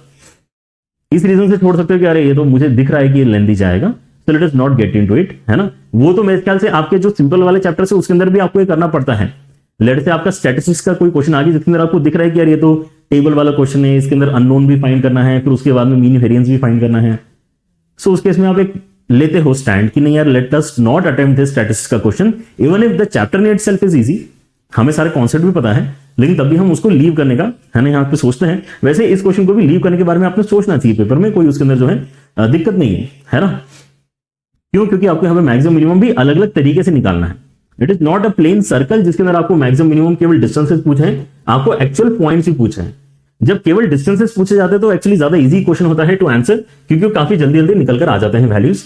यहां पर अगेन यू कैन सी कि यार आपके उसमें जो कॉन्सेप्ट इन्वॉल्व है वो थोड़ा सा प्रीमियम कॉन्सेप्ट है। I call this premium concept. Parametric equation वाला कॉन्सेप्ट जो है थोड़ा सा प्रीमियम क्यों है? क्योंकि ये जो थोड़े बच्चे पढ़ाई अच्छे से करते हैं उनको ही बेसिकली लगाते आ रहा होता है। अदरवाइज बच्चे इसको भी थोड़ा सा लीव आउट करके रख रहे होते हैं कोऑर्डिनेट ज्योमेट्री में। स्ट्रेट लाइंस के अंदर they are not usually solving the questions, इसके अंदर पैरामीट्रिक की प्रैक्टिस होती है, तो उनके लिए थोड़ा सा कॉन्सेप्ट भी है ना यहाँ पर जो है ऊपर से जा रहा होता है, राइट। सो क्वेश्चन बहुत बढ़िया है ना। बट मुझे लगता है कि अब आपको यहाँ पे चीजें समझ में आ रही है, then that is what this session is all about, कि आपको एग्जाम में पता चलना चाहिए कि अरे कहना क्या चाहता है। अब यहाँ पे आगे की कहानी बहुत ही सिंपल है, आपको बस यहाँ पे कैलकुलेशन कंप्लीट करना है। जो भी Z1 आया उसका मैग्नीट्यूड का स्क्वायर करो, जो Z2 आया उसके मैग्नीट्यूड का स्क्वायर के अंदर 2 मल्टीप्लाई करो, दोनों को ऐड करो, कोई एक वैल्यू आएगी और वहां से आपको अल्फा प्लस बीटा पता चल जाएगा, ठीक है ना। तो क्या है यहाँ पर आपका Z1 के मैग्नीट्यूड का स्क्वायर है ना। Z1 क्या निकला है हमारा, ये निकला है। इसका मैग्नीट्यूड कैसे निकलेगा और उसका स्क्वायर भी करना है। एंड मैग्नीट्यूड कैसे निकलेगा, -2 - 1/√2 का स्क्वायर, a² + b² ही होता है, a² + b² का अंडर रूट, 3 + 1/√2 का स्क्वायर, ठीक है ना। तो यहाँ पे अगर आप इसको ओपन करते हो तो 4 आ जाएगा, 1/2 आ जाएगा, एंड देन प्लस के साथ में आ जाएगा 4/√2, एंड उसके साथ में इसको ओपन करते तो 9 आएगा, 1/2 आएगा, एंड उसके साथ में आ जाएगा 6/√2, राइट। सो 9 एंड हाफ मिलके 10 एंड 14 हो जाएगा। यहाँ पर आपको इसमें 10/√2 आ रहा है, 10/√2 कैलकुलेटर है 5√2। सो 14 + 5√2 आपका यहाँ पर वैल्यू बना है Z1 के मैग्नीट्यूड के स्क्वायर का। Z2 के मैग्नीट्यूड का स्क्वायर कितना आ जाएगा, ये वाला वैल्यू तो वैसे ही काफी इजी है, तो यहाँ पर आ जाएगा आपके इसमें 9/4 + 25/4 है ना। और इसको ऐड करके आपके पास कितना आ रहा है, 5 और 4 मतलब 34/4 मतलब 17/2। करना क्या है आपको यहाँ पर ये वाला वैल्यू कैलकुलेट करना है, Z1 के मैग्नीट्यूड का स्क्वायर, Z1 के मैग्नीट्यूड का square plus 2 times of Z2 के मैग्नीट्यूड का स्क्वायर, ये आपको कैलकुलेट करना है, ठीक है ना। सो कितना आ जाएगा यहाँ पे, ये आ जाएगा 14 + 5√2 एंड प्लस 2 टाइम्स कर दिया तो 17 हो जाएगा, है ना। ये वाली वैल्यू 2 टाइम्स करके यूज करनी है, तो कितना हो जाएगा यहाँ पर आपके इसमें 31 + 5√2 मतलब ये आपका अल्फा है और ये आपका बीटा है। तो अल्फा प्लस बीटा की वैल्यू उन्होंने पूछी है, सो 36 इस क्वेश्चन का फाइनल आंसर बनेगा, ठीक है। तो now I guess you know कि वाला सेशन का ड्यूरेशन लंबा क्यों होने वाला है, क्योंकि हम इस तरह के क्वेश्चंस यहाँ पे डिस्कस करेंगे जो कॉन्सेप्चुअल क्लैरिटी के लिए काफी अच्छे हैं। एग्जाम में भले आप यहाँ पे इनको अटेम्प्ट करना चाहो ना करना चाहो वो बात की बात है, लेकिन कॉन्सेप्ट क्लैरिटी इस एक सिंगल वीडियो से मैं आपको देना चाहता हूं, इसलिए हम यहाँ पे नंबर ऑफ क्वेश्चंस भी ज्यादा कर रहे हैं एंड हम सभी तरह के है ना सवाल भी यहाँ पे सॉल्व कर रहे हैं। Alright, so we are almost on the mark of 1 hour, है ना। लेकिन हमारा अभी यहाँ पे डिस्कशन काफी बचा है, because we have right now I guess discussed mostly modulus based discussions जो हमने देखे हैं, इसके अलावा आर्ग्यूमेंट बेस्ड डिस्कशंस भी हमें देखने हैं जो काफी इंपॉर्टेंट होते हैं, ठीक है। चलिए तो आगे बढ़ते हैं यहाँ पर एंड अगला यहाँ पर जो है डिस्कशन देखो, इक्वेशन ऑफ सर्कल में एक और आपके उसमें इक्वेशन आती है। अभी जो हमने 2 इक्वेशन ऑफ सर्कल देखी है, z के मैग्नीट्यूड की वैल्यू इक्वल टू रेडियस या z - z1 के मैग्नीट्यूड की वैल्यू इक्वल टू रेडियस, वो तो सबसे ज्यादा इस्तेमाल होने वाला सर्कल का इक्वेशन है ही है, लेकिन ये भी एक सर्कल का ही इक्वेशन होता है। अगेन इस सर्कल की इक्वेशन में z1 z2 जो आपके फिक्स पॉइंट्स हैं वो बेसिकली सर्कल के हिसाब से अगर आप यहां पे देखोगे तो कोई भी इंपॉर्टेंट पॉइंट नहीं है कि यार z1 z2 आपके डायमेट्रिकली अपोजिट पॉइंट्स है या इनमें से कोई सेंटर है, ऐसा कुछ भी नहीं है, ठीक है ना। तो आपको यहां पे अगर समझना है सच में कि यार ये सर्कल का इक्वेशन एक्चुअली क्या है, इसका सेंटर क्या है, इसका रेडियस क्या है, तो आपको इसके अंदर x + iy डाल के सॉल्व ही करना होता है, ठीक है ना। So this is another place जहां पे आई एम सजेस्टिंग कि आपको z = x + iy डाल के ही सॉल्व करना है, ठीक है ना। z = x + iy डालो, सिंप्लीफाई करो, आपको कोई एक सर्कल की इक्वेशन मिलेगी, और एक बार आपको कोऑर्डिनेट ज्योमेट्री की लैंग्वेज में सर्कल की इक्वेशन मिल जाती है, then you can definitely answer anything related to it, है ना। तो यहां पे कोई बड़ी बात नहीं, लेकिन ये पता होना चाहिए कि इससे सर्कल आएगा। कम से कम आप इस कॉन्फिडेंस के साथ में सॉल्व करोगे नहीं कि यार सर्कल ही आने वाला है यार, है ना। ये कोई मतलब अनजान इक्वेशन नहीं है। z - z1 का मॉड अपॉन z - z2 का mod is equal to some constant and that constant should not be 1, क्योंकि अगर 1 है तो आप क्रॉस मल्टीप्लाई करके देख सकते हो कि आपकी परपेंडिकुलर बाइसेक्टर की इक्वेशन आएगी, राइट। सो 1 के केस में परपेंडिकुलर बाइसेक्टर बनता है। बाकी कोई भी यहां पर 1 के अलावा वैल्यू आप यहां पे पकड़ के चलो कि ऑब्वियसली आपका पॉजिटिव होना चाहिए, इसके अंदर तो कोई डाउट नहीं है, ठीक है ना, क्योंकि मैग्नीट्यूड्स के रेशियो है तो मैग्नीट्यूड्स अपने यहाँ पे पॉजिटिव वैल्यूज है, ठीक है ना। सो आपका यहाँ पे के का वैल्यू फ्रैक्शन हो चाहे के का वैल्यू आपके यहाँ पे 1 से बड़ा हो, आपको यहाँ पर सर्कल का ही जो है इक्वेशन मिलेगा। एंड एक काफी इंटरेस्टिंग डिस्कशन है जो मैं आपके साथ में यहाँ पे करना चाहूंगा। लेट से कोई आपको अगर ऐसा देता है, कोई एक एग्जांपल करके देखते हैं कि z माइनस लेट से 1 का मॉड अपॉन z माइनस 3 का mod is equal to let say 6। कोई ऐसा वैल्यू मैंने आपको दे दिया, थोड़ा सिंपल रखने की कोशिश करी मैंने यहाँ पर इस एग्जांपल में चीजों को। तो आप यहाँ पे पहली बात तो समझते हैं कि ये बनने वाला एक सर्कल है। क्या बनेगा? एक सर्कल बनेगा। लेकिन ये सर्कल कैसे बनेगा अगर आप उसको समझना चाहो तो आपने यहां पर क्या देखना चाहिए कि अच्छा ठीक है, मैं इसको क्रॉस मल्टीप्लाई करके क्या बोल सकता हूं, z माइनस 1 का mod is 6 times of z माइनस 3 का मॉड। मतलब z जो बेसिकली सर्कल के ऊपर लाई करने वाले सारे पॉइंट्स हैं उनकी बात चल रही। z क्या है? सर्कल के ऊपर लाई करने वाले पॉइंट्स हैं। लेकिन यहां पे फिक्स पॉइंट्स जो दे रखे हैं वो कौन से हैं? फिक्स पॉइंट्स हैं आपके 1 और 3, ठीक है ना। सो 1 पॉइंट यहां पे ले लेते हैं, 3 पॉइंट लेते से यहां पे ले लेते हैं, ठीक है। तो आपको यहां पर क्या समझ में आता है कि यार एक ऐसा पॉइंट इमेजिन करो जिसका डिस्टेंस अगर मैं 3 से निकालता हूं और 1 से निकालता हूं तो 1 वाला डिस्टेंस 6 गुना होता है। मतलब क्या मैं यहां पे कहीं इमेजिन कर पाऊंगा? इस पर्टिकुलर लाइन सेगमेंट के ऊपर भी तो एक पॉइंट इमेजिन कर ही सकते हैं, राइट। क्या ऐसा कोई पॉइंट में इमेजिन कर सकता हूं इस लाइन सेगमेंट पे जहां पे 6:1 का रेशियो है? हाँ, क्योंकि सेक्शन फॉर्मूला लगा सकते हैं, राइट। ये जो आपके पास में 1 और 3 वाले आपके एक्स एक्सिस पे लाई करने वाले पॉइंट्स हैं, उस पर अगर मैं सेक्शन फॉर्मूला अप्लाई करता हूं 6:1 वाले रेशियो में, तो मेरे पास में एक पॉइंट जरूर आएगा। तो क्या ये वाले पॉइंट को अगर मैं z बोलता हूं तो z माइनस 3 का मैग्नीट्यूड मतलब ये डिस्टेंस, z माइनस 1 का मैग्नीट्यूड मतलब ये डिस्टेंस, और इन दोनों का रेशियो क्या 6:1 है? तो हाँ, इन दोनों का रेशियो 6:1 है।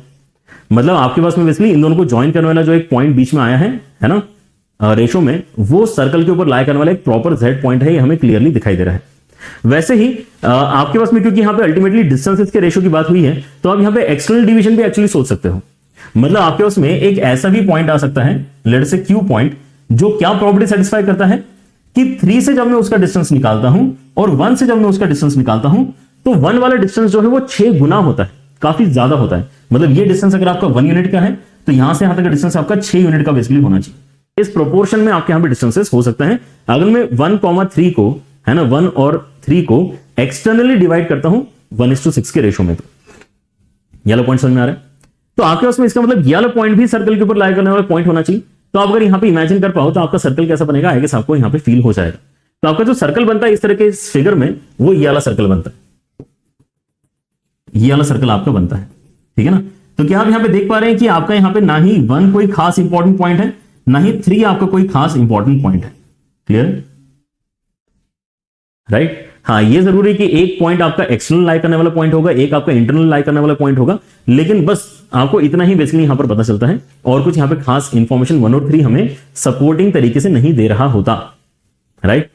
अब अगर दे भी रहा है कोई बहुत ज्यादा डिटेल थ्योरी पढ़ के, अगर आप यहां पे बताओ कि नहीं सर मैंने Z1 Z2 में एक बड़ा सा फॉर्मूला निकाल लिया है and now if I remember that formula, तो मैं डायरेक्टली इसका सेंटर बता सकता हूं, देन आई वुड रिक्वेस्ट कि फिर आप एग्जाम में इससे तो अच्छा x प्लस i से सॉल्व करके ही निकाल लो ना। वो आपके लिए ज्यादा बेनिफिशियल होगा rather than basically learning some big formula and then applying that in exam to get the centre, है ना। उससे यहां पर कोई खास फायदा होगा नहीं। ऑलराइट, चलिए, तो यहां पर आपको अगर ये ज्योमेट्री समझ में आई है ना, ये कॉन्फिडेंस आ गया कि इससे एक सर्कल ही बनने वाला है, तो एक क्वेश्चन सॉल्व करते हैं जिसकी आपका सवाल आया था 23 में। Let z be a complex number such that this equation is true, then z lies on a circle। जैसे इसने खुद ही बोल दिया कि भाई ये सर्कल का इक्वेशन है, हमें तो पता ही नहीं कि सर्कल का इक्वेशन है z minus z1 upon z minus z2 का mod is equal to 2, right. वो खुद ही बोल रहा है कि सर्कल का रेडियस 2 है, बस आप सेंटर बता दो कितना है। तो भाई मैं तो कह रहा हूं कि जाने दो सारी चीजें, आप तो यहां पर जो है क्या करो, सिंपल दिमाग लगाओ कि x प्लस आई वाई में इसके अंदर लिख सकता हूं। मॉडुलस ऊपर वाला अलग से सॉल्व कर सकते हैं, नीचे वाला अलग से सॉल्व कर सकते हैं, राइट। मॉडुलस निकालने का मतलब क्या होता है, under root of a square plus b square.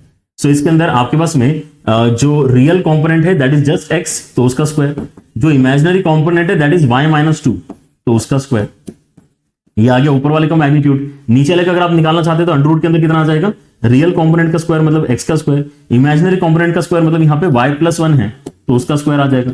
Right hand side में 2 देके रखा है, क्रॉस मल्टीप्लाई करके स्क्वायरिंग कर लो तो आपके पास में सर्कल का इक्वेशन आ जाएगा, है ना। So this is actually easy, x square plus Y minus 2 का स्क्वायर 4 टाइम्स ऑफ यहां पे आ जाएगा X square plus Y plus 1 का स्क्वायर। ठीक है, सो सारी चीजों को यहां पर अब मर्ज करने की कोशिश है। पहले ओपन कर लेते हैं। So x square plus Y square minus 4y plus 4, right hand side में कितना आ जाएगा 4 times of x square plus Y square plus 2y plus 1, right. अगर आप इसको ओपन करते हैं और फिर यहां पे सब्ट्रैक्ट करवाते हैं चीजें, तो 4x स्क्वायर एक्स स्क्वायर तो 3x स्क्वायर बचेगा, 4y square Y square subtract होकर 3y स्क्वायर बचेगा। y के साथ में अगर मैं देखता हूं तो यहां पे मेरे पास में 8 बनेगा, यहां पे 4 उस तरफ जाके 12 हो जाएगा, टोटल 12y एंड कांस्टेंट यहां पे 4 है, यहां पे भी 4 तक कट के 0 हो जाएगा, राइट। सो आगे आप यहां पे 3 से डिवाइड कर दो, आपको सर्कल की इक्वेशन दिखाई दे रही है which is basically X square plus Y square plus 4y is equal to 0। तो आपको यहां पे सेंटर कैसे निकालते हैं, x और y के जो कोएफिशिएंट्स होते हैं उनको -2 से डिवाइड करना होता है। x का कोएफिशिएंट है ही नहीं, यहां पे 0 है, -2 से डिवाइड करेंगे, 0 को डिवाइड करेंगे -2 से 0 ही आएगा। y का कोएफिशिएंट 4 है, इसको -2 से डिवाइड करेंगे तो -2 आएगा, ठीक है ना। तो 0 को -2 सर्कल का सेंटर होना चाहिए, मतलब डी आंसर आपका करेक्ट है, राइट। तो ऐसे भी डायरेक्ट क्वेश्चन आपको यहां पे अगर मिल रहे हैं तो ये आपके डेफिनेटली डुएबल क्वेश्चंस हैं, बट अगेन आपको एक कॉन्फिडेंस होना चाहिए, मतलब ये वाले क्वेश्चन में तो कॉन्फिडेंस नहीं भी होगा तो भी x प्लस i डाल के आप काफी जल्दी आंसर निकाल पा रहे हो, बट जस्ट बाय नोइंग कि इससे एक सर्कल आता है आप ज्यादा कॉन्फिडेंस के साथ में इस क्वेश्चन को अटेम्प्ट कर पाओगे, ठीक है ना। एग्जाम में ये भी बहुत मैटर करता है कि आप बेसिकली सवाल को मतलब एक करे ना करे के जोन में जाके सॉल्व करना स्टार्ट कर रहे हो, या आपको पता है कि ये क्वेश्चन आपसे सॉल्व हो ही जाएगा, है ना, आपको पता है कि सर्कल ही आएगा, तो आप यहां पे काफी कॉन्फिडेंटली एक्स प्लस i डाल के उसको सॉल्व कर सकते हैं। Same goes with the equation of line. Equation of line आपको पता होना चाहिए कि यार वो basically a bar z plus a z bar plus b is equal to 0 format की होती है, तो आप सॉल्व करके लाइन निकालने ही वाले हो तो 2-3 स्टेप में आपका आंसर लाइन का आ ही जाता है, ठीक है। ऑलराइट, सो ये तो हो गई हमारी एक एडिशनल सर्कल की इक्वेशन की बात। ऐसे हमारे पास में एक इलिप्स का इक्वेशन हो सकता है ना, ये भी आने के चांसेस है पेपर में, क्योंकि काफी सिंपल आइडिया हम यहां पे इस्तेमाल करते हैं। इलिप्स की प्रॉपर्टी होती है कि अगर आप यहां पे उसके फोकस z1 z2 पे है ऐसा बोलते हो, तो इलिप्स के ऊपर लाई करने वाला कोई सा भी पॉइंट अगर आप सिलेक्ट करोगे तो आपके यहां पर ये जो सम ऑफ डिस्टेंसेस है उसकी वैल्यू हमेशा एक कांस्टेंट के बराबर आती है। आपका जो PA प्लस PB है, आपका PA प्लस PB है, ये हमेशा कांस्टेंट होता है, और ये कांस्टेंट एक्चुअली 2a के बराबर होता है। और 2a अगर आप यहां पे देखते हो तो वो क्या है, एक्चुअली आपके मेजर एक्सिस का लेंथ है। तो मेजर एक्सिस इस फिगर में कितना है, CD के बराबर है, राइट। तो ये है आपका जो है बेसिकली आइडिया, जिसकी मदद से आप यहां पे इस Z पॉइंट का लोकस बता सकते हो, है ना। ये मूविंग पॉइंट है जो आपके इलिप्स की इक्वेशन क्रिएट कर रहा है। प्रॉपर्टी क्या है कि PA प्लस PB आपकी कांस्टेंट वैल्यू होनी चाहिए, राइट। अच्छा, अब PA मतलब क्या है, डिस्टेंस, तो Z माइनस Z1 का मॉड, Z माइनस Z1 का मॉड, प्लस PB मतलब क्या है, फिर से डिस्टेंस, तो Z माइनस Z2 का mod is equal to some constant. Constant को यहां पे कैसे लिख दिया, लेकिन फिर यहां पे आगे लिखा भी है कि यार यहां पे क्या कंडीशन आपकी सेटिस्फाई होना चाहिए। ऑब्वियसली ये जो डिस्टेंस है ना, AB के डिस्टेंस से तो बड़ा ही होना चाहिए। AB का डिस्टेंस कितना है आपका, Z1 माइनस Z2 का मॉड, फिर से यहां पर क्या है, डिस्टेंस को ही रिप्रेजेंट कर रहा है। लेकिन अगर ये एग्जैक्टली बराबर हो जाएगा AB के, देन आप याद करके देखो आपके पास में यही इक्वेशन हमने लाइन सेगमेंट की इक्वेशन हम ऑलरेडी डिस्कस कर चुके हैं। Line segment joining Z1 and Z2, है ना, कि भाई यहां से लेके यहां तक का डिस्टेंस और यहां से लेके यहां तक का डिस्टेंस का सम AB के डिस्टेंस के बराबर ही आ रहा है। तो आपको ये ध्यान रखना पड़ेगा कि भाई आपके पास में एक तो ये बड़ा होगा तो इलिप्स बनेगा, इक्वल हो जाएगा तो लाइन सेगमेंट बनेगा, लेस देन तो ट्रू ही नहीं है, less than is not possible, wrong equation होगी, ठीक है ना। तो कभी भी आपको अगर ऐसा दिखाई देता है, डायरेक्टली कंक्लूड कि यार ये एक इलिप्स है जिसका फोकस Z1 Z2 पे है, और K जो है वो आपका मेजर एक्सिस का ही यहां पे लेंथ होता है, ये भी आप दिमाग में रखो। K जो है यहां पे कांस्टेंट, वो मेजर एक्सिस का ही लेंथ है, ऑलराइट, ठीक है। ऐसे ही हाइपरबोला के अंदर एक प्रॉपर्टी होती है। हाइपरबोला क्या कहता है, हाइपरबोला कहता है कि यार आपके पास में जो डिस्टेंसेस का डिफरेंस है ना, वो आपका कांस्टेंट आता है। अगर आपके यहां पे फोकस है ना, S1 S2 अगर आपके फोकस है, कोई एक पॉइंट अगर मैं पकड़ता हूं, तो PS1 माइनस PS2 इस बार क्या होता है, PS1 माइनस PS2 जो भी डिस्टेंसेस का डिफरेंस है वो आपका कांस्टेंट 2a के बराबर आता है, ठीक है। अच्छा, तो आपके यहां पे ये PS1 कैसे लिखा जाएगा, Z माइनस Z1 लिखा जाएगा क्या, ये अगर Z है, ये Z1 है, ये Z2 है, तो आप यहां पे PS1 कैसे लिखोगे, Z माइनस Z1 का मॉड हो गया यहां तक। वैसे ही सब्ट्रैक्ट कर रहे हैं PB विच इज बेसिकली, या PS2 which is Z minus Z2 का मॉड लेके इक्वल टू सम कांस्टेंट, ठीक है ना। वो कांस्टेंट भी क्या है आपका यहां पे 2a के ही बराबर है। तो 2a इस बार ध्यान से देखो कौन सी वैल्यू होती है, हाइपरबोला के केस में ये वाली वैल्यू होती है। तो ये डिस्टेंस ऑब्वियसली S1 S2 के बीच के डिस्टेंस से छोटा है। तो हाइपरबोला के केस में जो डिफरेंस वाला वैल्यू आता है, जो भी कांस्टेंट वैल्यू है, that has to be lesser than distance between the focus, है ना। इसलिए यहां पर कंडीशन क्या है, k has to be less than Z1 minus Z2 का मॉड। लेकिन अगर ये इक्वल हो जाता है तो आपको यहां पे इस तरह से दो रेज मिलती हैं, आपको दो रेज मिलती हैं, बीच का सेक्शन नहीं आ पाता। तो यहां पर देखो बीच का सेक्शन कहां से आ रहा था, बीच का सेक्शन आपके इलिप्स की इक्वेशन के जैसा कुछ आ रहा था, जब आप यहां पे इस वैल्यू को एक्जैक्टली इसके बराबर डाल देते हो तो, ठीक है ना। और बाहर वाले जो सेक्शन से वो कहां से आ रहे हैं, हाइपरबोला के जैसे दिखने वाले किसी इक्वेशन से आ रहे हैं, जहां पर k का वैल्यू आपने Z1 माइनस Z2 के मॉड के बराबर कर दिया है, ठीक है ना। क्योंकि आप यहां पे कोई सा भी पॉइंट पकड़ के देखो, अगर ये पॉइंट आपका P है, राइट, सो यहां से लेके यहां तक का डिस्टेंस माइनस यहां से लेके यहां तक का डिस्टेंस, ये तो हम बोल रहे हैं, यहां पे हम PA माइनस PB का मॉड ही यहां पर जो है कर रहे हैं, ऑलराइट। लेकिन अगर इस तरह से लाइन सेगमेंट के ऊपर, लाइन सेगमेंट के ही आगे जाके कोई पॉइंट अगर आप सिलेक्ट करते हो, then that also satisfies this same condition, but उस केस में जो डिफरेंस आता है वो एक्जैक्टली किसके बराबर आता है, AB डिस्टेंस के बराबर आता है। तो आपको इसके बराबर नहीं करना है k का वैल्यू, आपको k का वैल्यू इससे छोटा करना है, तो हाइपरबोला आपका यहां पे बनता है, राइट। और ये जो आपका कांस्टेंट वैल्यू है जो Z1 माइनस Z2 के मॉड से छोटा है, वो एक्चुअली क्या है आपका, वो 2a ही है, ठीक है ना। ये आपका बेसिकली ट्रांसवर्स एक्सिस का ही लेंथ है।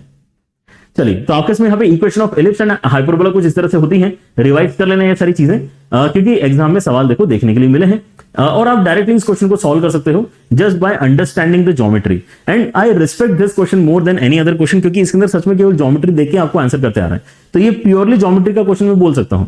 इसके पहले जो हमने यहाँ पे मेहनत करी, इसके अंदर क्या है, ज्योमेट्री के साथ साथ और भी बहुत सारी मेहनतें हैं, राइट। जैसे ये वाला क्वेश्चन था जिसमें काफी समय हमने यहाँ पर लिया, ये वाले क्वेश्चन में क्या है, पहले तो ज्योमेट्री समझो, फिर उसके बाद में ज्योमेट्री समझ के ज्योमेट्रिकली कैलकुलेट भी करो बहुत सारी चीजें, फिर ये समझो भी कि ज्योमेट्री में एक बार मुझे परपेंडिकुलर डिस्टेंस का यहाँ पे सहारा लेना है, एक बार मुझे उस सर्कल के आइडिया का सहारा लेना है, ठीक है ना। तो ये काफी शानदार सवाल है, इसके ऊपर मैं स्टार मार्क भी कर देता हूँ, ठीक है, बढ़िया सवाल है। इसको समझने में अगर आपको 10 मिनट एक्स्ट्रा भी देने पड़े तो दो, है ना, कोई दिक्कत नहीं है, इसलिए यहां पर स्टार मार्क किया है। बाकी ये सवाल बढ़िया है यार, ऐसे सवाल अगर आपको पेपर में मिलते हैं तो डेफिनेटली आपने यहां पर जो है अटेम्प्ट करके आना चाहिए। ये मतलब बाकी कॉम्प्लेक्स नंबर के क्वेश्चन से भी इजी क्वेश्चन बोलूंगा मैं, राइट, क्योंकि यहां पर मुझे देख के पता चल रहा है कि एक सर्कल की बात चल रही है जिसका सेंटर 4,3 पे और रेडियस 2 के बराबर है। ये मुझे देख के पता चल रहा है कि ये एक इलिप्स की इक्वेशन जिसका फोकस 0 एंड 4 पे है, ये एक इलिप्स है जिसका फोकस 0 एंड 4 पे है, राइट, 0 और 4 पे इसका फोकस है, एंड आपका यहां पे जो 2a का वैल्यू है वो 6 के बराबर है। अब फोकस आपके यहां पे सिमेट्रिकली लोकेटेड होता है, मतलब आपका सेंटर कहां पे जाएगा, 2 पे जाएगा, एंड आपके 2 के रिस्पेक्ट में जो वर्टिसेस हैं वो भी सिमेट्रिकली लोकेटेड होते हैं। तो आपके यहां पे ऑलरेडी डिस्टेंस 4 के बराबर कवर हो चुका है, आपको टोटल 6 डिस्टेंस कवर करना है मेजर एक्सिस को कवर करने के लिए। सो मेजर एक्सिस कवर करने के लिए 6 डिस्टेंस, मतलब एक डिस्टेंस इस तरफ और एक डिस्टेंस उस तरफ आप जा सकते हो, ठीक है ना। तो आप यहां पे इलिप्स जो बनाने वाले हो कैसे बनना चाहिए, वो बेसिकली 1 -1 एंड 5 से पास होने वाले इलिप्स बनना चाहिए, -1 एंड 5 से पास होने वाला ये इलिप्स होना चाहिए, ठीक है। इलिप्स कैसे बना रहे हैं समझ में आ रहा है। हमें पता है कि इस इक्वेशन में जो आपको पॉइंट्स नजर आते हैं, जैसे यहां पे 0 एंड 4 नजर आ रहे हैं, वो आपके, वो क्या है बेटा, वो आपके फोकस के पॉइंट्स हैं। तो यहां पे फोकस हमारे पास में S1 एंड S2 अवेलेबल है। अब हम यहां पे A1 A2 इमेजिन कर रहे हैं कि कहां होगा। कैसे इमेजिन कर रहे हैं कि भाई आपके जो वर्टिसेस के बीच का डिस्टेंस है वो 6 के बराबर है, ये 2a के ही बराबर वैल्यू होती है, जो 2a क्या है, वर्टिसेस के बीच का डिस्टेंस ही होता है, राइट। अच्छा, तो आपको यहां पे टोटल 6 डिस्टेंस कवर करना है, 2 के अबाउट सिमेट्रिकली कवर करना है 6 डिस्टेंस, तो 3 डिस्टेंस इस तरफ, 3 डिस्टेंस उस तरफ, है ना। ये आपका इलिप्स का मेजर एक्सिस रेडी हो जाएगा। अब अगर आप यहां पे देखना चाहते हैं कि भाई ये टॉप मोस्ट पॉइंट भी कितना गया है, तो आप यहां पे b का वैल्यू निकाल सकते हो निकालने के लिए, ठीक है ना। तो आप यहां पर क्या बोलोगे, आपके इसमें यहां पे जो बेसिकली b का वैल्यू आएगा उसके लिए हमें क्या कैलकुलेट करना पड़ेगा। इस पर्टिकुलर इक्वेशन में अगर मैं x की वैल्यू 2 डालता हूं तो y का वैल्यू, z का वैल्यू कितना आएगा ये हम देख सकते हैं, है ना। ओके, या फिर हम ये कर सकते हैं कि इसके अंदर ये नोटिस करो कि आपके पास में जो इलिप्स है, अगर उसके बारे में इतनी अच्छी अच्छी चीजें हमें पता चल चुकी हैं, तो क्या मैं यहां पे डायरेक्टली इसका b भी आइडेंटिफाई कर सकता हूं क्या, है ना। लेकिन वो कैलकुलेशन थोड़ी सी ज्यादा हो जाएगी, है ना, वो मैं करना नहीं चाह रहा हूं। मैं यहां पर इसको प्योर ज्योमेट्री के हिसाब से यहां पे देखना चाह रहा हूं। चलो फिर यहां पे एक बार, है ना, मैं ऐसा करता हूं, सर्कल भी बना के देखता हूं, देखते हैं कि यहां पर ये हाईएस्ट पॉइंट जो है ये निकालने की जरूरत है या नहीं है। ये हाईएस्ट पॉइंट जो है निकालने की जरूरत है या नहीं है। अगर सर्कल की एलिप्स की इक्वेशन लिखनी पड़ रही तो वो लिखेंगे, ठीक है। तो आपके पास में यहां पे अब जो रिक्वायरमेंट है वो क्या है कि आप किस चीज को प्लॉट करो, अब इस सर्कल को प्लॉट करो। तो सर्कल का सेंटर कहां पर है, 4,3 पे है। 4,3 मतलब इससे ही एग्जैक्टली थोड़ा ऊपर जाके आपका सर्कल का सेंटर आ रहा है 4,3। और रेडियस कितना है, रेडियस 2 के बराबर। अब अगर आपके पास में यहां पे रेडियस थोड़ा सा बड़ा हुआ तो सर्कल कट करके जाएगा। अगर रेडियस थोड़ा सा बड़ा हुआ मतलब ये 2 कितना है वैल्यू, बड़ा है छोटा ये देखना पड़ेगा हमें। लेकिन अगर छोटा हुआ मतलब कंपैरिजन में तो आपके पास में सर्कल ऐसा बने, ठीक है। तो यहां पर आपके पास में हो सकता है कि ये एग्जैक्टली टच करके जाए, या हो सकता है कि ये टच कट भी ना करे, या फिर हो सकता है कि 2 जगह कट करे। तो ऐसे हमारे पास में अलग अलग आंसर आ सकते हैं। तो ये 3 आंसर तो देखो नहीं आ रहा, 3 बार तो ये कट नहीं करेंगे ऑब्वियसली, ये तो पहले से बता सकते थे। सर्कल और इलिप्स अगर कट कर रहे हैं तो यार 3 जगह तो कट नहीं करते हैं, राइट। तो अब इनमें से कौन सी सिचुएशन है ये मैं बेसिकली देखना चाहता हूं। तो आप मुझे यहां पर बताओ कि इसके अंदर फिर इलिप्स की इक्वेशन हम लिख ही लेते हैं, ठीक है ना। Let us go with it, let us go with the flow. Ellipse की इक्वेशन आपकी यहां पर क्या होगी, इलिप्स की इक्वेशन अगर आप, हाँ तो फिर ये वाला सवाल मुझे ऐसा लग रहा था कि इसके अंदर हम डायरेक्टली, क्योंकि इलिप्स और सर्कल देख चुके हैं तो हमें डायरेक्टली आंसर करते आ जाएगा, but this also demands some calculation. Alright, so ellipse की इक्वेशन जो आपके यहां पर आ रही है वो मैं कैसे लिखूंगा, मैं यहां पर लिखूंगा x - 2 का whole square plus y square, नीचे मुझे यहां पे a स्क्वायर और b स्क्वायर के वैल्यूज डालने हैं और इक्वल टू 1 लिखूंगा, है ना, क्योंकि इसका सेंटर यहां पे मुझे ऊपर दिखाई देना चाहिए। सेंटर 2,0 है इसका, राइट। मेरा जो a का वैल्यू है कितना है, a का वैल्यू यहां पे क्लियरली मेरा 3 के बराबर है ना। सेंटर से लेके वर्टेक्स तक की दूरी 3 है, तो यहाँ पे 3 का स्क्वायर आएगा। एंड अगर मैं यहाँ पे अब y स्क्वायर के नीचे लिखना चाहता हूं तो मुझे b का स्क्वायर लिखना पड़ेगा, ठीक है। तो मैं यहाँ पे कुछ बेसिक से कैलकुलेशन करूंगा। आपका यहाँ पर जो दोनों फोकस के बीच का डिस्टेंस है 2ae है ना, उसकी वैल्यू कितनी है, 4 के बराबर है। 2a का वैल्यू कितना है, 6 के बराबर है ना, यही तो था 6 आपके यहाँ पे 2a का वैल्यू है। तो आपके इसमें यहाँ पे e का जो वैल्यू आया दैट इज 2/3 के बराबर आया है। सो आपका जो b स्क्वायर होता है वो कितना है, a square into 1 - e square के बराबर है। सो b स्क्वायर का वैल्यू कितना हो जाएगा, a स्क्वायर मतलब कितना है, a स्क्वायर मतलब 9 के बराबर आ जाएगा। एंड देन 1 - e स्क्वायर मतलब 1 - 4/9 यहां पर बन रहा है, ठीक है ना। सो b स्क्वायर का वैल्यू कितना आ जाएगा आपका, 5 के बराबर आ रहा है। तो b स्क्वायर का वैल्यू 5 है तो उसको यहां पर मैं यूज कर लेता हूं। तो मेरे पास में अभी मेरी जो इलिप्स की इक्वेशन यहां पर रेडी हो चुकी है, इलिप्स की इक्वेशन यहां पर मेरी आ चुकी है, ठीक है। अब इलिप्स की इक्वेशन अगर मेरे पास में है तो मैं यहां पे एक सिंपल सा काम कर सकता हूं। मैं देख सकता हूं कि यार मेरा जो सर्कल का लोअर मोस्ट पॉइंट है वो कितना है, लोएस्ट पॉइंट ऑफ सर्कल, ये देखो लोएस्ट पॉइंट ऑफ सर्कल। ये देखने से क्या होगा, लोएस्ट पॉइंट ऑफ सर्कल अगर आपका इलिप्स के अंदर लाए करेगा तो उस केस में आप ये बोल सकते हो कि भाई फिर ये कट करने वाला फिगर आपका सही है। अगर लोएस्ट पॉइंट जो है आपके सर्कल का वो अगर इलिप्स के बाहर लाए करेगा, लोएस्ट पॉइंट ही इलिप्स के बाहर लाए कर रहा है, तो फिर ये नॉन इंटरसेक्टिंग वाले फिगर्स आपके बनेंगे, जिस केस में 0 आंसर आपका आएगा।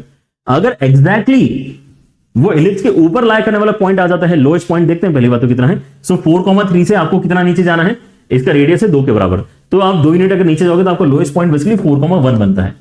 अगर 4,1 इलिप्स की इक्वेशन पर ही लाए कर जाएगा देन इन दैट केस आपके पास में क्या आ जाएगा, आपके पास में यहां पे टच करने वाला सिनेरियो आ जाएगा, जिस केस में 1 आंसर आपका हो सकता है। तो with the help of this lowest point का लोकेशन मैं इसकी इंटरसेक्शन पॉइंट का काउंट बता सकता हूं। सो दैट इज द लॉजिक, ठीक है। ऑलराइट, सो आप यहां पे क्या करोगे, लोकेशन बताने के लिए आप इसके अंदर बस सब्स्टिट्यूट करोगे, ये जो पॉइंट है इसके अंदर सब्स्टिट्यूट करो ताकि आप अपना आंसर निकाल पाओ, ठीक है ना। मुझे यहां पे क्या करना है, S1 कैलकुलेट करना है। S1 क्या होता है, 4 अगर मैं इसके अंदर डालूंगा तो मेरे पास में क्या बन रहा है, 4/9 एंड प्लस 1 डाल के 1/5 - 1 ये बन रहा है मेरे पास में। तो ये जो मेरे पास में बन रहा है ये पॉजिटिव वैल्यू की नेगेटिव वैल्यू है, ये आपकी नेगेटिव वैल्यू बन रही है ना। और अगर ये आपकी नेगेटिव वैल्यू मतलब आपका जो पॉइंट है वो इनसाइड है, और अगर पॉइंट आपका इनसाइड है मतलब 2 इंटरसेक्शन पॉइंट्स आपके आने चाहिए, 2 इंटरसेक्शन पॉइंट्स आपको यहां पे मिलने चाहिए, ठीक है। क्लियर, इस तरह से आप इस क्वेश्चन को आंसर कर सकते हैं। ऑलराइट, तो ये इसके अंदर जो है लॉजिक हम इस्तेमाल करके सी आंसर बेसिकली बता रहे हैं। ऑलराइट, अगर आप यहां पे z की जगह x + iy डालोगे, अगर आप z की जगह x + iy डालोगे, है ना, तो वहां से भी आप इस इक्वेशन तक पहुंच सकते हो। वैसे तो एक बार आप ट्राई करना चाहो तो वो भी यहां पे ट्राई कर लेना, ठीक है ना। बट देन अगेन कॉन्फिडेंस वाली बात मुझे लगती है ना, इसको देख के अगर मैं डायरेक्टली फिगर बना के यहाँ पर जो है प्रोसीड कर पाऊँ तो मुझे हमेशा ये पता रहेगा कि ये क्वेश्चन सॉल्व हो जाएगा मुझसे। अगर आप यहाँ पे हिट एंड ट्रायल करोगे कि यार मुझे पता नहीं कि इक्वेशन क्या है, देन आप यहाँ पे x प्लस आई डालने की हिम्मत कर रहे हो पेपर में, वो पहले ही थोड़ा सा यहाँ पे मुश्किल हो जाता है। एंड देन सॉल्व करके इलिप्स आ रहा है नहीं आ रहा है, उसकी कैलकुलेशन आप सही से कर रहे हो नहीं कर रहे हो, वो भी यहाँ पर मैटर करेगा, ठीक है ना। सो इसके अंदर हमने रिवर्स काम किया है, ये ज्यादा कंफर्टेबल है कि हमें पता है कि इलिप्स से इसका सेंटर क्या है, इसके 2a का वैल्यू क्या है, तो हमने यहाँ पे अपना b का वैल्यू निकाल लिया, b के वैल्यू से इक्वेशन आ गया, इक्वेशन के अंदर हमने पॉइंट डाल के देख लिया, इनसाइड वाला पॉइंट आया मतलब इंटरसेक्शन पॉइंट आ गया। ये फ्लो थोड़ा सा यहाँ पर ज्यादा डूएबल है। ऑलराइट, चलिए तो हमने यहाँ पर अभी तक आते आते है ना सारे के सारे जो मॉड्यूलस की मदद से बनने वाले इक्वेशन है लगभग कवर कर लिए हैं। अब हमें यहाँ पे क्या करना है, हमें यहाँ पे अभी आर्ग्यूमेंट की मदद से बनने वाले इक्वेशंस को फोकस में लेके आना है, ठीक है। ध्यान से देखें सारे बच्चे क्या हो रहा है यहाँ पे।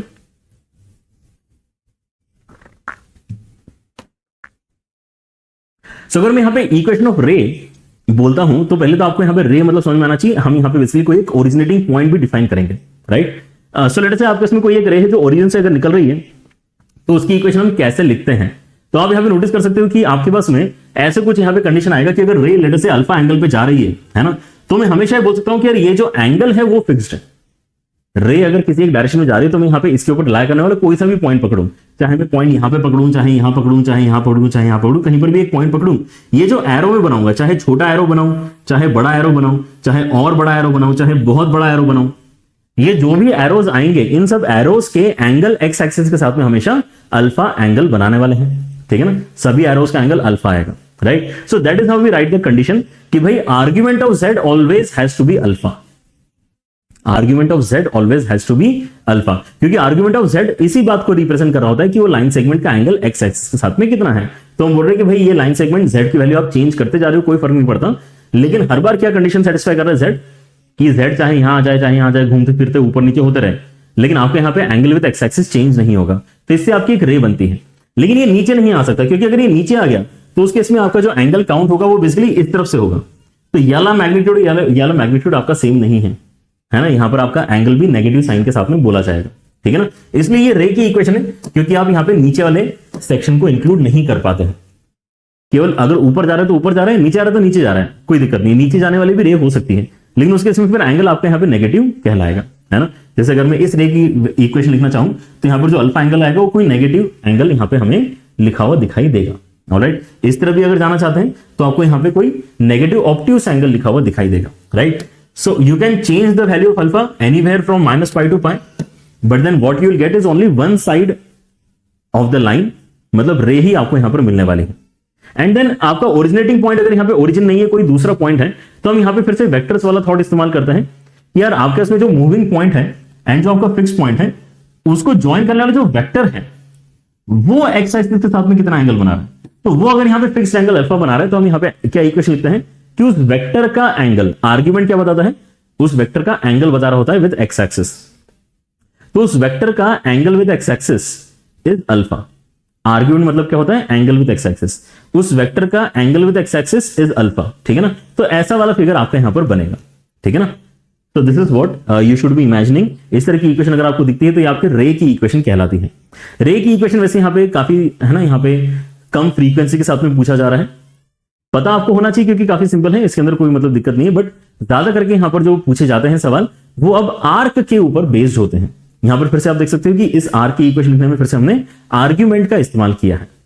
ऑलराइट, सो आर्ग्यूमेंट फिर से यहां पर क्या है, एंगल की बात कर रहा है, राइट। आर्ग्यूमेंट के अंदर जो प्रॉपर्टीज इस्तेमाल होती है वो काफी कुछ लॉग के प्रॉपर्टी से मैच करती है, आपको ये थोड़ा सा आइडिया होना चाहिए, ठीक है ना, क्योंकि मैं इस पर्टिकुलर चीज को थोड़ा सा आपको एक्सप्लेन करने के लिए वैसा प्रॉपर्टी इस्तेमाल करूंगा।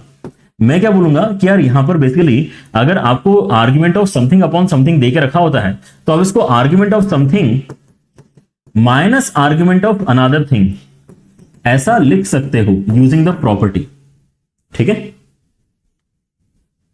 Log of M by N क्या होता है, log of M minus log of N होता है ना। जैसे लॉग की प्रॉपर्टी है वैसे ही आर्ग्यूमेंट की प्रॉपर्टी है। Log of M by N क्या होता है, log of M minus log of N होता है। बिल्कुल वैसे हम यहां पे भी इसको अलग अलग कर सकते हैं। अब अभी हमने इसका मतलब समझा है। इसका मतलब क्या है कि Z2 और Z को ज्वाइन करने वाला एक वेक्टर है, उस वेक्टर का एंगल विद एक्स एक्सिस यहां पे हम यूज कर रहे हैं। वैसे ये एक दूसरा वेक्टर है जिसका एंगल विद एक्स एक्सिस हम यूज करें और उनका जो डिफरेंस है वो अल्फा के बराबर आ रहा है, राइट। सो उस चीज को अगर आप यहां पे देखते हो तो आपको कौन सा एंगल मिलता है, आपको बेसिकली इन दोनों वेक्टर्स के बीच का एंगल मिलता है, राइट। अगर आप यहां पे Z2 माइनस Z1 करोगे, Z2 माइनस सॉरी Z करोगे, Z2 माइनस Z करोगे, हेड माइनस टेल करोगे, मतलब आप इस तरफ से है ना Z2 माइनस Z, ये जो पर्टिकुलर आपके उसमें एक एरो है, इसके एंगल को यूज कर रहे हो डिस्कशन के टाइम पे। वैसे जब आप कहते हो argument of Z1 minus Z, तो Z1 माइनस Z के लिए आप फिर से इस पर्टिकुलर एरो के एंगल को यूज कर रहे हो डिस्कशन में, ठीक है। सो argument of Z2 minus Z minus argument of Z1 minus Z, कि भाई इसका एक्स एक्सिस के साथ में एंगल कितना है, इसका एक्स एक्सिस के साथ में एंगल कितना है, उनका डिफरेंस बताओ। सो उस एंगल का जो डिफरेंस आएगा वो यही वाला एंगल इनके बीच वाला निकल कर आएगा, क्योंकि एक्स एक्सिस आपकी यहां पे कहीं होगी, लेट अस से, है ना, ऐसा मान लेते हैं कि एक्स एक्सिस यही है अभी सिंपलिसिटी के लिए। तो एक्स एक्सिस से आपने इसका एंगल और इसका एंगल का डिफरेंस मतलब कितना हो जाएगा, बीच में जो बच गया वही हो जाएगा, बीच में जो बच गया वही आपके यहां पे डिफरेंस हो जाएगा, राइट। अच्छा, तो पहली बात तो ये कि इससे ये एंगल पता चल रहा है, लेकिन अब यहां पे आपके पास में ये एक आर्क कैसे बन गया, हमें ये इक्वेशन तो समझ में आ गई, हमें मतलब ये लेफ्ट हैंड साइड वाला एक्सप्रेशन हमें समझ में आ गया कि ये दो बेसिकली एरोस के एंगल्स का डिफरेंस है, लेकिन ये दो एरोस के बीच के एंगल को कांस्टेंट बताया जा रहा है। और ये प्रॉपर्टी आपकी क्या होती है, ये प्रॉपर्टी आपके सर्कल की होती है कि सर्कल के ऊपर अगर आपको ये कॉर्ड इमेजिन करते हैं, सर्कल के ऊपर अगर आपको ये कॉर्ड ए बी इमेजिन करते हो, तो angle subtended bye a cord at the circumference is always constant. Angle subtended by the chord at the circumference is always constant. ये बात बेसिकली आप जो है फिगर के थ्रू यहां पे रियलाइज कर सकते हैं कि हाँ यार ये बात तो हमने बचपन में पढ़ी हुई है, राइट। मतलब जो आपका Z है वो इस आर्क के ऊपर ही लाई करने वाला कोई पॉइंट इसका मतलब होना चाहिए, तो इसलिए ये आर्क का इक्वेशन कि इन सभी पॉइंट्स को हम Z बोल सकते हैं, क्योंकि ये सभी पॉइंट्स इसी सेम इक्वेशन के ऊपर मतलब इसी सेम इक्वेशन वाली कंडीशन को फॉलो एक्चुअली कर रहे हैं। समझिए इस बात को। देखो यहां पर मैंने ऊपर वाला ही केवल प्लॉट किया है, नीचे वाला नहीं किया है, राइट। तो ये सच में आर्क की ही इक्वेशन, यहां पर आपको पूरा सर्कल नहीं मिलता है, ऑलराइट। अच्छा, तो आप यहां पे क्योंकि नीचे वाला जो आपका एंगल बनेगा वो अल्फा नहीं बनेगा, वो पाई माइनस अल्फा बनेगा, तो आपने क्लियरली यहां पे अल्फा लिखा हुआ है ना, तो या तो उस तरफ वाला बनेगा या फिर इस तरफ वाला बनेगा, जहां पर भी अल्फा एंगल बन रहा है उस तरफ वाला आपके यहां पे आर्क कंसिडरेशन में आएगा, ठीक है ना। वैसे आपको अल्टीमेटली क्या ध्यान रखना है कि दिस इक्वेशन रिप्रेजेंट्स आर्क का इक्वेशन। तो आर्क कैसी बन रही है, Z1 Z2 जो आपके पॉइंट्स है, Z1 Z2 जो आपके पॉइंट्स है वो कॉर्ड इमेजिन करो, मतलब वो सर्कल के ऊपर लाई करने वाली आपके पॉइंट्स होना चाहिए, एंड फिर उस सर्कल में कोई एक आपका आप यहां पे आर्क इमेजिन करो, या तो ऊपर वाला या फिर नीचे वाला, ठीक है ना।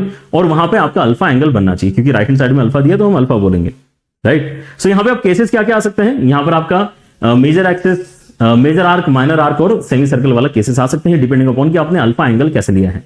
अगर आपका अल्फा एंगल एक्यूट है तो आपको यहां पर इसका मतलब मेजर आर्क मिलने वाला है ना, क्योंकि मेजर आर्क में एक्यूट एंगल सबटेंड होता है बाय द फिक्स्ड कॉर्ड। फिर से आपकी कॉर्ड अगर यहां पे फिक्स्ड है, Z1 Z2 अगर आपकी गिवन पॉइंट्स हैं, लेकिन आपके सेमी सर्कल आपके यहां पे सर्कमफ्रेंस के ऊपर अगर 90 डिग्री बन रहा है, तो ये कंडीशन ही सेमी सर्कल की होती है, राइट। और वैसे अगर आपके यहां पे जो एंगल सबटेंडेड है वो ऑब्ट्यूस एंगल अगर बन रहा है, देन इसका मतलब आपका यहां पे माइनर आर्क कंसिडरेशन में आपने लिया है, क्योंकि आपकी कॉर्ड तो फिक्स्ड ही है ना। फिर आपको यहां पे अल्फा एंगल अगर बड़ा मिल रहा है तो ये माइनर आर्क के साथ में यहां वाला बेसिकली फिगर हमें देखने के लिए मिलता है, ठीक है ना। तो थोड़ा सा यहां पर आप इसको थोड़ा और इलॉबरेट तरीके से ऐसे समझ सकते हैं कि इक्वेशन तो वही है, लेकिन बेस्ड ऑन अल्फा आपको कैसा कैसा डिफरेंट साइज ऑफ आर्क मिलेगा, ठीक है। ये हमारे पास में एक नॉलेज फर्दर हो तो थोड़ा कंफर्ट जोन हमारा और बनता है इसके ऊपर। But then there is one interesting discussion कि हो सकता है कि आपको यहां पे एग्जैक्टली सेम इक्वेशन में दूं, लेकिन अल्फा की वैल्यू अगर मैंने 0 कर दी या फिर अल्फा की वैल्यू अगर मैंने पाई कर दी, तो आपको एक्चुअली आर्क मिलेगा ही नहीं, ठीक है ना। ये आर्क नहीं है, समझ रहे हो। ये इक्वेशन ऑफ क्या है फिर, वो देखो यहां पर ध्यान से नीचे फिगर बना के रखें। अगर आप यहां पे अल्फा की वैल्यू पाई करते हो तो ये इक्वेशन ऑफ लाइन सेगमेंट है, और अगर आप अल्फा की वैल्यू 0 करते हो तो ये बेसिकली दो रेज का कॉम्बिनेशन है, जो अपोजिट डायरेक्शन में जा रही है, एक बी से स्टार्ट हो रही है और एक ए से स्टार्ट हो रही है। मतलब या फिर आप कह सकते हो कि ए बी को ज्वाइन करने वाले लाइन में से आपने बीच का लाइन सेगमेंट हटा दिया, ये उस चीज की इक्वेशन बन जाती है, ये आर्क नहीं रहता है। आप इसको एक बार टेस्ट भी करके देख सकते हैं। आप यहां पे कोई भी पॉइंट अगर लेते हैं, लेट से आप यहां पे एक पॉइंट ले लो, इसको अगर मैं z बोलता हूं, तो क्या वो इस कंडीशन को सेटिस्फाई कर रहा है विद अल्फा इक्वल टू 0? क्या ये इस पॉइंट से मैं ये कंडीशन चेक कर सकता हूं, क्रॉस चेक कर सकता हूं? तो आपको क्या करने के लिए बोला गया है? z2 माइनस z, एक एरो बना के आर्ग्यूमेंट लेने के लिए बोला गया है। z2 माइनस z मतलब हेड माइनस टेल, मतलब ये वाला एरो आ जाएगा। चलो z2 माइनस z, फिर z1 माइनस z मतलब ये वाला एरो आ जाएगा। क्या इन दोनों एरोज के एंगल्स सेम है? इन दोनों एरोज के एंगल सेम है, राइट? और एरोज के एंगल सेम है तो उनका एंगल का डिफरेंस क्या 0 के बराबर आएगा? हाँ, एंगल का डिफरेंस 0 के बराबर आएगा। एंड सिमिलरली आप यहां पे भी z लेके इमेजिन कर सकते हैं, एरोज आपके पलट जाएंगे, बट देन आपको मिलने वाला तो फिर से डिफरेंस 0 के ही बराबर है, ठीक है ना? तो यही सेम दिखने वाला इक्वेशन एक्चुअली इस तरह के फिगर को भी जनरेट कर सकता है with a particular value of alpha. और आपके पास में अगर पाई वैल्यू आती है तो फिर से आप यहां पे नोटिस करो कि अगर z पॉइंट अगर आपका यहां पे कहीं है, ठीक है ना, तो उस केस में आपके इसमें z2 minus z head minus tell, है ना, ऐसा हो जाएगा। और फिर आपके उसमें z1 माइनस z आपका ऐसा कुछ हो जाएगा, राइट? तो ये जो आपके उसमें बेसिकली यहां पे फिगर है, क्या इसके अंदर जो एंगल्स है क्या उनका डिफरेंस पाई के बराबर है? क्या उसका डिफरेंस आपका पाई के बराबर आ रहा है? एक बार चेक करके बताइए।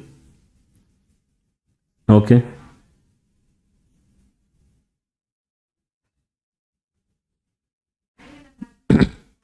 Alright, just wait a second, I will resume. एक इंपॉर्टेंट टास्क आया है, उसको फिनिश कर लेते हैं। तब तक आप यहां पे इसके ऊपर विचार करिए सारे बच्चे, जो हमने यहां पर अभी बात बोली है। Alright,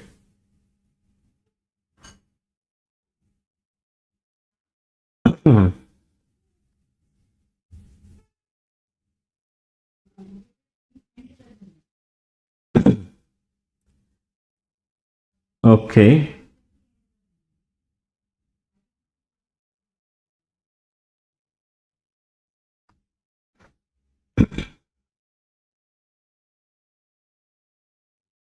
just a second guys, I am resuming, don't worry.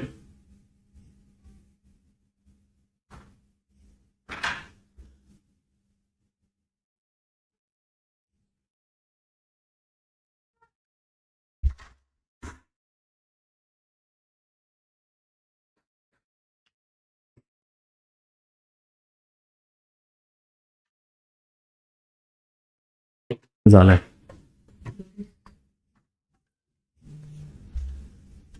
All right, चलिए तो लेट्स रिज्यूम। आई होप आपको यहां पर जो है ये डिस्कशन क्लियर हो चुका है। ऑल राइट, सो आपके यहां पे जो सवाल आते हैं उनके ऊपर फोकस करते हैं कि सवाल हमें यहां पे कैसे मिलने वाला है।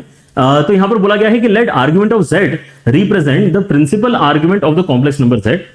द मॉड z का वैल्यू यहां पर जो है 3 के बराबर है। मतलब क्या मुझे समझ में आ रहा है कि ये चीज क्या दे रखी है इन्होंने? एक सर्कल की ही इक्वेशन देकर रखी है। मॉडुलस वाली इक्वेशन तो हमें यहां पे क्लियर हो ही चुकी है, ठीक है, ऑलराइट। एंड और क्या है यहां पे? आपका यहां पर एक सर्कल है, तो उसको मैं यहां पे ड्रॉ कर ही सकता हूं। पहले उसको ड्रॉ कर लेते हैं, चलो। तो एक सर्कल है हमारे पास में, एक सर्कल है, ऑलराइट, ठीक है। और उसके बाद में यहां पे ये आर्गुमेंट का भी कुछ यहां पर इन्होंने बात बोल के रखा है, ऑलराइट। उसको भी यहां पर देखो ध्यान से, क्या बोल के रखा है कि argument of z minus 1 minus argument of z plus 1 is equal to pi by 4। तो यहां पे पहले हम इसको मर्ज कर सकते हैं क्लैरिटी के लिए। हम यहां पे इसको बोल सकते हैं कि यार ये तो argument of z minus 1 upon z plus 1 है, जिसकी वैल्यू आपने पाई बाय 4 बोल के रखी है। Argument of z minus 1 upon z plus 1 है। मतलब यहां पर हमारे पास में जो z1 z2 के वैल्यूज है, क्या हम उसको इमेजिन कर पा रहे हैं? पहले तो बताओ कि क्या ये एक आर्क है? क्या ये एक आर्क है? हाँ, ये एक आर्क जरूर है, ठीक है ना, जिसके अंदर सर्कमफरेंस पे पाई बाय 4 एंगल बन रहा है। ये ऐसी एक आर्क आपको मिल रही है, ऑलराइट। सो मैं इस सर्कल को अगर प्लॉट करूंगा तो ये सर्कल कैसे बनेगा? आपके यहां पे जो फिक्स्ड पॉइंट्स है z1 z2, जिनकी मदद से कॉर्ड आपको मिलने वाली है, ठीक है ना, z1 z2 जो आपके फिक्स पॉइंट्स है, उससे आपको एक कॉर्ड मिलती है जो सर्कल के ऊपर लाई करने वाली कॉर्ड होती है। और फिर हमें देखना होता है कि भाई हमें ऊपर वाला सेक्शन चाहिए कि नीचे वाला सेक्शन चाहिए, राइट। अच्छा, तो यहां पर मैं क्या बोलता हूं कि अच्छा ठीक है, मेरे पास जो पॉइंट्स आ रहे हैं वो क्या क्या है? -1 एंड 1 मेरे पास में पॉइंट्स है। लेकिन सर्कमफरेंस में यहां पर क्योंकि पाई बाय 4 एंगल बन रहा है, राइट, तो मैं मेजर आर्क यहां पे इमेजिन करूंगा कि यार कोई तो एक सर्कल है ऐसा, कोई तो एक सर्कल है ऐसा जिसमें मेजर आर्क कुछ ऐसा है इस कॉर्ड के पॉइंट ऑफ व्यू से कि वहां पर आपका π/4 एंगल बन रहा है ना, इस z पॉइंट पे आपका π/4 एंगल दे रखा है आपको, राइट। तो हमें यहां पे अभी इस सर्कल को भी सही तरीके से प्लॉट करना है with respect to this circle, क्योंकि अगर ये बहुत बड़ा हो जाता है तो यहां पे इंटरसेक्शंस भी आ सकते हैं, राइट। अगर ये सर्कल ऐसा बनता है ना, अगर ये सर्कल ऐसा बनता है तो इंटरसेक्शन आ सकते हैं, अगर छोटा बनता है तो इंटरसेक्शन नहीं आएंगे, ठीक है ना। सो हमें यहां पे देखना पड़ेगा कि यार हमारे पास जो सर्कल ये वाला बन रहा है उसका रेडियस एग्जैक्टली कितना है, उसका सेंटर कहां पर है, ये हमें देखना पड़ेगा, राइट। लेकिन इसी के लिए यहां पर ये जो एंगल दिया है ये हमारे लिए काफी यूजफुल है। इन्होंने एंगल दिया है π/4। आपको सर्कमफेरेंस के ऊपर π/4 एंगल बनते हुए अगर दिखता है तो क्या मैं गारंटी ले सकता हूं कि इसका मतलब सेंटर पे एंगल हमारा 90 डिग्री बनेगा। ये जो आपकी कॉर्ड है जिसका डिस्कशन अभी यहां पे चल रहा है ना, जिसका डिस्कशन आपका यहां पे अभी चल रहा है ए से लेके बी तक, ठीक है। वही कॉर्ड अगर सेंटर के ऊपर एंगल बनाएगी तो वो कॉर्ड 90 डिग्री का एंगल क्यों बनाएगी, क्योंकि यार angle subtended at the centre is twice the angle subtended at the circumference. ये आपके सर्कल की प्रॉपर्टी है फिर से, राइट। तो वहां पे उन्होंने π/4 दे रखा है तो यहां पर हमारा π/2 हो जाएगा, हमें पता है। अच्छा, यहां पे अगर π/2 हो जाएगा तो क्या आप यहां पे बहुत सारी कुछ गारंटीज ले सकते हैं। क्या क्या गारंटी ले सकते हैं, देखो ध्यान से। आप ये बोल सकते हैं कि यार हमारा जो यहां से परपेंडिकुलर ड्रॉप आया है, मतलब मिड पॉइंट यहां पे ओरिजिन जो आया है ना, वो कॉर्ड का मिड पॉइंट है, एंड ये जो आपका यहां पर आया है इस वजह से ये एंगल भी आपका इक्वली डिवाइड हो जाएगा। यहां पर आपका जो AC है और जो आपका BC है ये दोनों आपके यहां पे इक्वल है लेंथ में, तो ये आइसोसेलेस ट्रायंगल है। सो जो परपेंडिकुलर ड्रॉप है वो आपका एंगल बाइसेक्टर भी होता है। तो ये 90 डिग्री के आधे आधे हिस्से हो गए, मतलब क्या हो जाएगा 45 डिग्री हो जाएगा। 45 डिग्री राइट हैंड साइड में यहां पर है, यहां पे 90 डिग्री राइट हैंड साइड में, तो राइट हैंड साइड में जो B के साथ में एंगल बन रहा है वो भी 45 डिग्री का ही होगा। चलो ये भी 45 डिग्री और ये भी 45 डिग्री होगा। अच्छा, तो ये जहां जहां मैंने डॉट लगाए वो सारे डॉट आपके 45 डिग्री के एंगल्स रिप्रेजेंट हो रहे हैं। अगर ये 45 डिग्री के एंगल, मतलब अगर मैं यहां पे OBC एंगल की बात करता हूं, सो OBC एंगल आपका यहां पे राइट एंगल आइसोसेलेस ट्रायंगल है। अगर राइट एंगल आइसोसेलेस ट्रायंगल है तो अगर यहां पे आपका डिस्टेंस 1 आपको पहले से पता है तो OC का डिस्टेंस भी आपका 1 के ही बराबर होना चाहिए और BC का डिस्टेंस आपका √2 के बराबर होना चाहिए। तो यहां से हमें क्या पता चल गया, यहां से हमें पता चल गया कि इस सर्कल का सेंटर 0,1 पे है। इस सर्कल का जो सेंटर है वो 0,1 पे है और इसका जो रेडियस है वो भी 1 के ही बराबर है। तो अगर आप इसको प्लॉट करते हो, एक सर्कल है जिसका सेंटर 0,1 पे है और जिसका रेडियस भी 1 यूनिट के बराबर है, तो पहली बात तो ये ओरिजिन से पास होने वाला आपको कोई एक सर्कल बनेगा, लेकिन इसकी मैक्सिमम हाइट भी कहां तक जा पाएगी, 2 तक ही जा पाएगी, है ना। ओ सॉरी, ये बेसिकली ओरिजिन से पास होने वाला सर्कल नहीं बनेगा क्योंकि ये तो कॉर्ड 1, -1 और 1 से पास होने वाले कॉर्ड से पास होगा, ठीक है। ऑलराइट, हाँ, तो इसकी हाइट थोड़ी सी यहां पे आपको अभी चेक करनी पड़ेगी, लेकिन ये सर्कल कुछ छोटा सा ही यहां पर बन रहा है, राइट। आपका जो सर्कल बन रहा है उसका सेंटर बेसिकली 0,1 पे है और उसके लिए एक कॉर्ड यहां पे डिफाइंड है -1 और 1 के साथ में, जबकि ये जो बड़ा वाला सर्कल है ये तो -3 और 3 के साथ में गेम खेल रहा है, समझ रहे हो। बड़ा वाला सर्कल तो जिसका रेडियस यहां पर कितना है 3 के बराबर है, सेंटर उसका ओरिजिन है, ठीक है ना। तो ये सर्कल आपका ग्रीन वाला कुछ ज्यादा ही बड़ा सर्कल है और जो आपको यहाँ पे नया सर्कल आपने यहाँ पे आइडेंटिफाई किया है आर्गुमेंट की इक्वेशन की मदद से, आपने यहाँ पर जो सेक्शन आइडेंटिफाई किया है, इनफैक्ट वो सर्कल भी नहीं है, वो आपका केवल एक आर्क है, मतलब आपको केवल ऊपर वाला ही सेक्शन यहां पर ड्रॉ करना चाहिए। तो क्या इनमें कोई कॉमन पॉइंट आ रहा है, इनमें कोई कॉमन पॉइंट हमारा नहीं आ रहा है, इसलिए इसका आंसर क्या आ जाएगा, इंटरसेक्ट नोवेयर, इसका आंसर आएगा। पहला वाला सर्कल हमारे लिए ड्रॉ करना अब यूज टू हो चुके हैं, इसलिए एकदम से हमने उसको ड्रॉ कर लिया, है ना। mod z = 3 हमने यहाँ पे सेंटर एट ओरिजिन लेके 3 रेडियस का सर्कल ड्रॉ कर लिया। सेकंड वाला अभी अभी हमने सीखा है तो हमने उसको एनालाइज थोड़ा ज्यादा किया, ठीक है ना। हमने बोला कि यार इसको मैं यहाँ पे लॉग वाली जैसी प्रॉपर्टी होती है वैसे इसको कंबाइन करता हूं तो ये आर्क की इक्वेशन मुझे नजर आती है, सर्कल नहीं आर्क है, to be precise once again, है ना। ये आपके आर्क की इक्वेशन है। आर्क के लिए जो कॉर्ड इस्तेमाल हो रही है उसके अंदर पॉइंट्स क्या क्या है, 1 और -1 आपके पॉइंट्स हैं। आर्क जो आपके यहाँ पे बन रही है इस कॉर्ड से, उसमें एंगल सबटेंडेड कितना है, π/4 के बराबर है। π/4 के बराबर तो आपका सेंटर के ऊपर π/2 है, सेंटर के ऊपर π/2, तो आप यहाँ पे ज्योमेट्री से बता सकते हैं कि इसका सेंटर 0,1 एंड रेडियस √2 के बराबर आना चाहिए, रेडियस √2 के सॉरी बराबर आना चाहिए, इसको भी करेक्ट कर लेते हैं, रेडियस आपका √2 के बराबर आना चाहिए, ठीक है ना। सो आप यहाँ पे इसका टॉप मोस्ट पॉइंट कितना बताओगे, वैसे आपके इसमें यहाँ पे ऑलरेडी ये 1 है एंड ये कहां पहुंच चुका है, ये और √2 डिस्टेंस ऊपर पहुंच चुका है, तो ये 1 + √2 पे पहुंच चुका है, लेकिन 1 + √2 इज स्टिल लेसर देन 3, 1+√2 जो यहाँ पे क्लोजेस्ट पॉइंट यहाँ पे आपका बन रहा है ग्रीन सर्कल के साथ में, वो भी कितना है, अभी काफी दूर है। तो यहाँ पे 1+√2 आपको गारंटी दे रहा है कि यार यहाँ पे इंटरसेक्ट तो देखो नहीं ही कर पाएंगे। ऑलराइट, चलिए तो ज्योमेट्री सीखने का ये आपको फायदा मिलता है। बट देन यहाँ पे let us come to the last section of the discussion, है ना। We have already spend quite a lot of time. ये पूरा आपका एक तरीके से लेक्चर ही हो गया है ना, जेई एसेंशियल्स का लेक्चर हो गया है एक तरीके से, जहां पे we have taken almost 2 hours के ऊपर तो हो ही चुका है। We have taken around 2 hours, है ना। इसको खत्म होते तो शायद 2 घंटे आपके हो जाएंगे, ठीक है। बट देन अगेन आपके यहां पर जो एक डर रहता है मेरे ख्याल से वो धीरे धीरे यहां पर आपका दूर होगा once you start looking at the questions as they should be looked at, है ना। आपको बार बार यहां पर ये चीज करने की जरूरत नहीं पड़ना चाहिए, लेकिन ये हम कर रहे हैं अब डिस्कस, ठीक है ना। यार हमने इतनी मेहनत कर ली, हमने यहाँ पे आर्ग्यूमेंट की मदद से यहाँ पे देख लिया कि भाई आपका आर्क कैसे लिखा जाता है, आपने मॉडुलस की इतनी सारी इक्वेशन से आपने यहाँ पे इलिप्स, हाइपरबोला, सर्कल, फिर उसके बाद में आपने यहाँ पे स्ट्रेट लाइन की इक्वेशन देख ली, परपेंडिकुलर बाइसेक्टर देख लिया, सब देख लिया। लेकिन तब भी हो सकता है कि एग्जाम में कोई ऐसा आपको इक्वेशन दे दे जो एकदम से समझ नहीं आ रहा कि यार हमने इतनी सारी चीजें पढ़ी है लेकिन ये तो किसी से भी मैच नहीं कर रहा, राइट।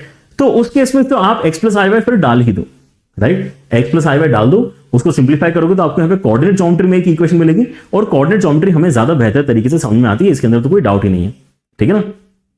मतलब ये ऐसी वाली बात होगी कि आपने चाइनीज काफी ज्यादा सीख ली है, लेकिन अल्टीमेटली फिर एक ऐसा क्वेश्चन पूछा गया, है ना, जिसके अंदर कोई ऐसे वर्ड्स आ गए चाइनीज के जो आपको नहीं समझ में आ रहे, तो आपको गूगल ट्रांसलेट यूज करना ही पड़ेगा, ठीक है ना। लेकिन आप आंसर कर लोगे अगर आप एक बार ये गूगल ट्रांसलेट इस्तेमाल करते हो, तो बेसिकली ये जो आपका z में दिया हुआ इक्वेशन होता है वो फिर चेंज हो जाता है कोऑर्डिनेट ज्योमेट्री की भाषा में, राइट। और कोऑर्डिनेट ज्योमेट्री हमें पता है तो हम यहाँ पे उसका फायदा उठा सकते हैं। So let us look at one question जो ये है आपका।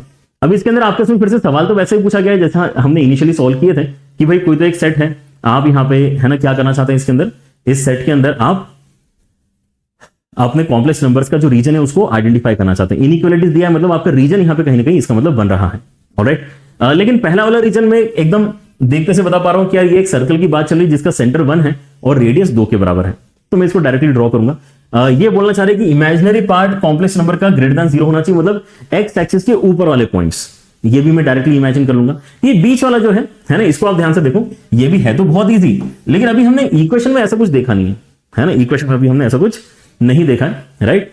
वैसे तो देखा है, आप यहाँ पे अगर इसको क्लब सही तरीके से करो तो आपको पता चलता है कि यार ये स्ट्रेट लाइन का ही इक्वेशन आ रहा है। आप यहाँ ध्यान से देखें, आप अगर यहाँ पे कंबाइन अगर करते हैं, z को अगर कंबाइन करोगे तो आपको कॉमन निकाल के 1+i मिलता है, z बार को कंबाइन करते हो तो आपको 1 - i मिलता है, ठीक है ना। तो ये लाइन की इक्वेशन है, अगर आप ये मैनेज करते हो तो आपको पता चल जाता है। अगर आपको नहीं पता चल रहा है तो आप यहाँ पे सीधे सीधे x+i डाल दो, वैसे भी लाइन की इक्वेशन में x+i डालने से ही हमारा काम हो रहा होता है, ठीक है ना। तो अगर मैं यहाँ पे x+i इस्तेमाल करता हूं तो z बार की वैल्यू कितनी आती है, 2x आती है, और z बार की वैल्यू 2y आती है। अभी इक्वल टू 2 के साथ में आप इसकी इक्वेशन को एक बार इमेजिन करो, देखो क्या बनती है, और फिर हम प्लॉट कर लेंगे उसको, राइट। तो यहाँ पे क्या होगा, 2 2 आपका कैंसिल हो जाएगा, और यहाँ पे i और i मल्टीप्लाई करके -1 हो जाएगा, ठीक है ना। सो x - y आपका 1, ठीक है, काफी सिंपल सी हमारे पास में एक इक्वेशन आ गई, राइट। y = x - 1 हमारे पास में इक्वेशन आई, y = x - 1, ऑलराइट। अच्छा, ओके, तो हमारे पास में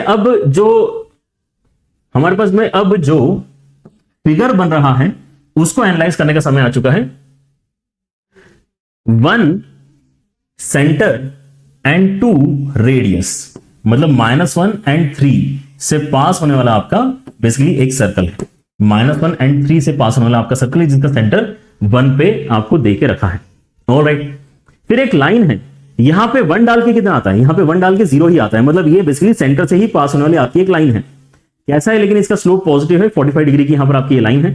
अगर आप यहां पे इसको प्लॉट करते हो तो ये कैसे जाएगी, ऐसी कुछ आपकी लाइन जानी चाहिए, 45 डिग्री की आपकी ये लाइन क्योंकि बन रही है, राइट। लेकिन अभी मुझे रीजन आइडेंटिफाई करना है। रीजन आइडेंटिफाई करने के लिए हम क्या कर सकते हैं, यहां पे इनइक्वालिटीज को समझना शुरू कर सकते हैं। ये इनइक्वालिटी कहती है कि सर्कल के अंदर रहो, ये तो हमें क्लियर है। ये इनइक्वालिटी कहती है कि भाई एक्स एक्सिस के ऊपर रहो, इसमें भी कोई दिक्कत नहीं है, ठीक है ना। सर्कल के अंदर एक्स एक्सिस के ऊपर, लेकिन लाइन की किस तरफ जाना है, लाइन के इस तरफ जाना है या लाइन के इस तरफ आना है, राइट। उसके लिए हम यहां पर देखते हैं कि क्या हुआ है। यहां पर आपका लेस देन और इक्वल टू 2 था, लेस देन और इक्वल टू 2 अगर यहां पे होता तो यहां पे लेस देन का साइन, यहां पे लेस देन का साइन, तो यहां पे अगर लेस देन का साइन है, यहां पे क्योंकि हमने चीजें आगे पीछे कर दी तो इसको मत करो डिस्कस, यहां पे अगर लेस देन का साइन है तो आप यहां पे ओरिजिन डाल के देखो कि क्या सेटिस्फाई कर रहा है इस इक्वेशन में। 0 0 डालोगे तो 0 लेस देन 1, सही है, बिल्कुल सही है। मतलब आप ओरिजिन के साइड वाला सेक्शन लेना चाहोगे विथ रिस्पेक्ट टू लाइन, तो लाइन के रिस्पेक्ट में ऊपर जाना है, लाइन के रिस्पेक्ट में ऊपर जाना है, एक्स एक्सिस के ऊपर जाना है और सर्कल के अंदर रहना है। इन सभी बातों को अगर हम यहां पे मर्ज करते हैं तो हमारे पास में जो सेक्शन क्रिएट होता है it is this section, it is this section, ठीक है।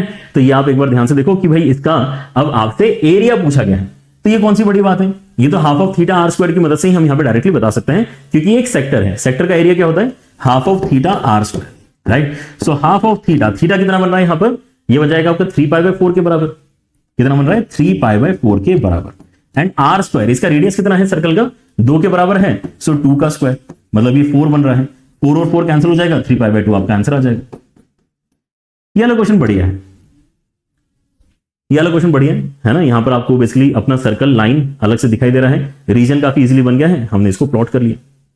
Let's look at one more question, है ना। जैसे अब ये वाला क्वेश्चन आ गया आपके पास, यहां पर भी आपको एरिया ऑफ द रीजन निकालना है, मतलब कहीं ना कहीं ज्योमेट्री तो है इसके अंदर, एरिया ऑफ द रीजन निकालना है मतलब ज्योमेट्री है, ज्योमेट्री है। तो हम यहां पे अब S1 S2 S3 तीनों को एनालाइज अगर करना स्टार्ट करें तो S1 और S3 तो हमारे लिए काफी इजी है।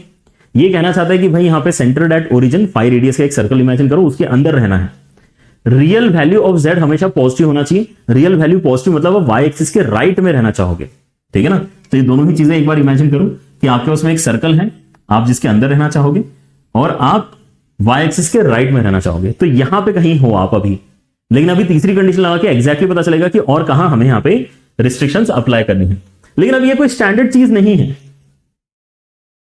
तो हम यहां पे क्या करेंगे, z को x+i डालेंगे और कोई ऑप्शन है नहीं हमारे पास में, ठीक है ना। तो हमें इमेजिनरी पार्ट कैलकुलेट करना है इस एंटिटी का और उसको ग्रेटर देन और इक्वल टू 0 करना है, राइट। सो कैसे करेंगे, इसके अंदर x+i y + 1 - √3i अपॉन में कितना है 1 - √3i। तो इसके अंदर क्या करेंगे हम 1 + √3i नीचे एंड 1 + √3i ऊपर मल्टीप्लाई करेंगे। इसको करने से होगा क्या, ये करने से क्या होगा कि डिनोमिनेटर आपका यहां पे एक रियल नंबर बन जाएगा, ठीक है ना। और फिर ऊपर आप यहां पे एक एक करके मल्टीप्लाई करके देखो कि आपके पास में इमेजिनरी पार्ट कौन सा बनने वाला है, ठीक है ना। तो आपके पास में यहां पे रियल सेक्शन को पहले अलग कर लो, तो x+1 आ रहा है, i के साथ में आपके यहां पे y - √3 आ रहा है, इसके साथ में मल्टीप्लीकेशन में जाएगा क्या, इसके साथ में 1 + √3i मल्टीप्लीकेशन में जाएगा। नीचे क्या आ जाएगा, नीचे आपके इसमें यहां पे देखो एक बार ध्यान से, ये a² - b² बन रहा है, मतलब 1 + 3 हो जाएगा, मतलब 4 बनेगा यहां पे नीचे, ध्यान से देख लें सारे बच्चे। या फिर आप यहां पे z bar is mod z का स्क्वायर करोगे तो भी यहां पे कोई दिक्कत नहीं, मॉड z का स्क्वायर भी आपको 4 ही मिलेगा। या फिर आप directly a + b × a - b करके a² - b² करो, लेकिन i² की वैल्यू की वजह से ये प्लस आगे 1 + 3 हो जाता है, राइट। अगर मुझे यहां पे इमेजिनरी कंपोनेंट ही कैलकुलेट करना है तो मैं देखता हूं कि i के साथ में क्या क्या बन रहा है। सो ये x+1 √3 के साथ में जाएगा, √3 के साथ में x+1 जाएगा एंड इस i वाले वैल्यू के साथ में 1 जाएगा, है ना। तो यहां पे y - √3 आएगा, अपॉन में 4 आ जाएगा। तो ये i के साथ में लिखी हुई चीजें, मतलब यही बेसिकली इस एक्सप्रेशन का इमेजिनरी कंपोनेंट है, तो इसको हमें ग्रेटर देन 0, ग्रेटर देन और इक्वल टू 0 करना है। 4 को वेस्ट करते हैं, √3 अंदर मल्टीप्लाई करके √3 कैंसिल कराते हैं, तो हमारे पास में वैल्यू क्या आ जाती है, हमारे पास में आ जाता है √3x + y is greater than और इक्वल टू 0, मतलब y इज ग्रेटर देन और इक्वल टू -√3x। तो y इक्वल टू √3x क्या, -√3x क्या है, ये बेसिकली आपके -60 डिग्री वाली लाइन है, -60 डिग्री वाली आपकी कोई एक लाइन है। या तो आप इसको -60 डिग्री बोल दो या फिर आप इसको ओवरऑल 120 डिग्री बोल दो, जो भी आपको यहां पे बोलना है ना। 120 डिग्री वाली आपकी ये लाइन है, राइट, जो आपके सेंटर से ही पास हो रही है, ओरिजिन से ही पास होने वाली आपकी ये लाइन है, ऑलराइट। अच्छा, अब इस लाइन के मुझे किस तरफ रहना है वो बेसिकली यहां पे बात करने की चीज है। तो क्या मैं इसके अंदर पॉजिटिव x डालूंगा तो चलेगा क्या, पॉजिटिव x डालूंगा तो चलेगा क्या, इसके अंदर एक बार चेक करें, या नेगेटिव x डालूंगा तो चलेगा। ओके, आप यहां पे अगर लेटर से 1,0 डालते हैं तो यहां पे 1 डालोगे तो ये नेगेटिव हो जाएगा, 0 से बेसिकली वो कैसा है, बड़ा है।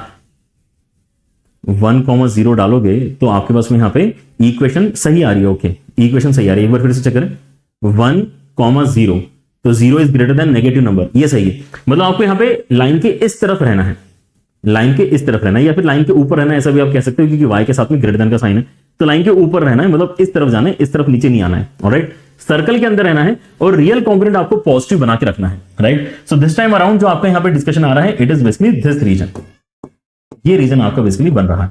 राइट, सो ये रीजन कितना हो जाएगा आपका यहाँ पे, अगर आप ध्यान से देखेंगे तो आपके पास में -60 डिग्री था, तो यहाँ पे एक्स एक्सिस के नीचे 60 डिग्री है और ऊपर आपका 90 डिग्री है, मतलब टोटल 150 डिग्री का आपका यहाँ पे रीजन बना हुआ है। राइट, 150 डिग्री मतलब कितना होता है, 5π/6 होता है। राइट, और मुझे एरिया की वैल्यू पता है half of theta r square, r कितना है आपका यहाँ पे 5, half of theta r square, मतलब यहाँ पर आपका आंसर कितना आ जाएगा 125π/12 के बराबर आ जाएगा। Very similar to the last question. Right, ये आपके 2024 में पूछा गया सवाल है। राइट, इसके अंदर लेकिन देखो अल्टीमेटली फिगर वैसे ही बना है जैसे कि लास्ट क्वेश्चन बना है। राइट, क्योंकि अल्टीमेटली यहां पर भी एक लाइन और सर्कल के साथ में आपने कोई एक सेक्टर क्रिएट करवा लिया और यहां पर भी लाइन और सर्कल के साथ में आपने एक सेक्टर क्रिएट करवा लिया, लेकिन दोनों में यहां पे जो लाइन की इक्वेशन देने का तरीका है वो थोड़ा सा अलग है। राइट, सो अब कभी भी अगर आपको लगता है कि कोई एक फिगर है जो आपको एग्जैक्टली नहीं पता है, तो x+i डाल के आपका काम हो जाता है, इतना तो हम है ना गारंटी ले ही सकते हैं, क्योंकि एक बार वो करते हैं तो हमें यहाँ पे फिगर फिर समझ में आ जाता है।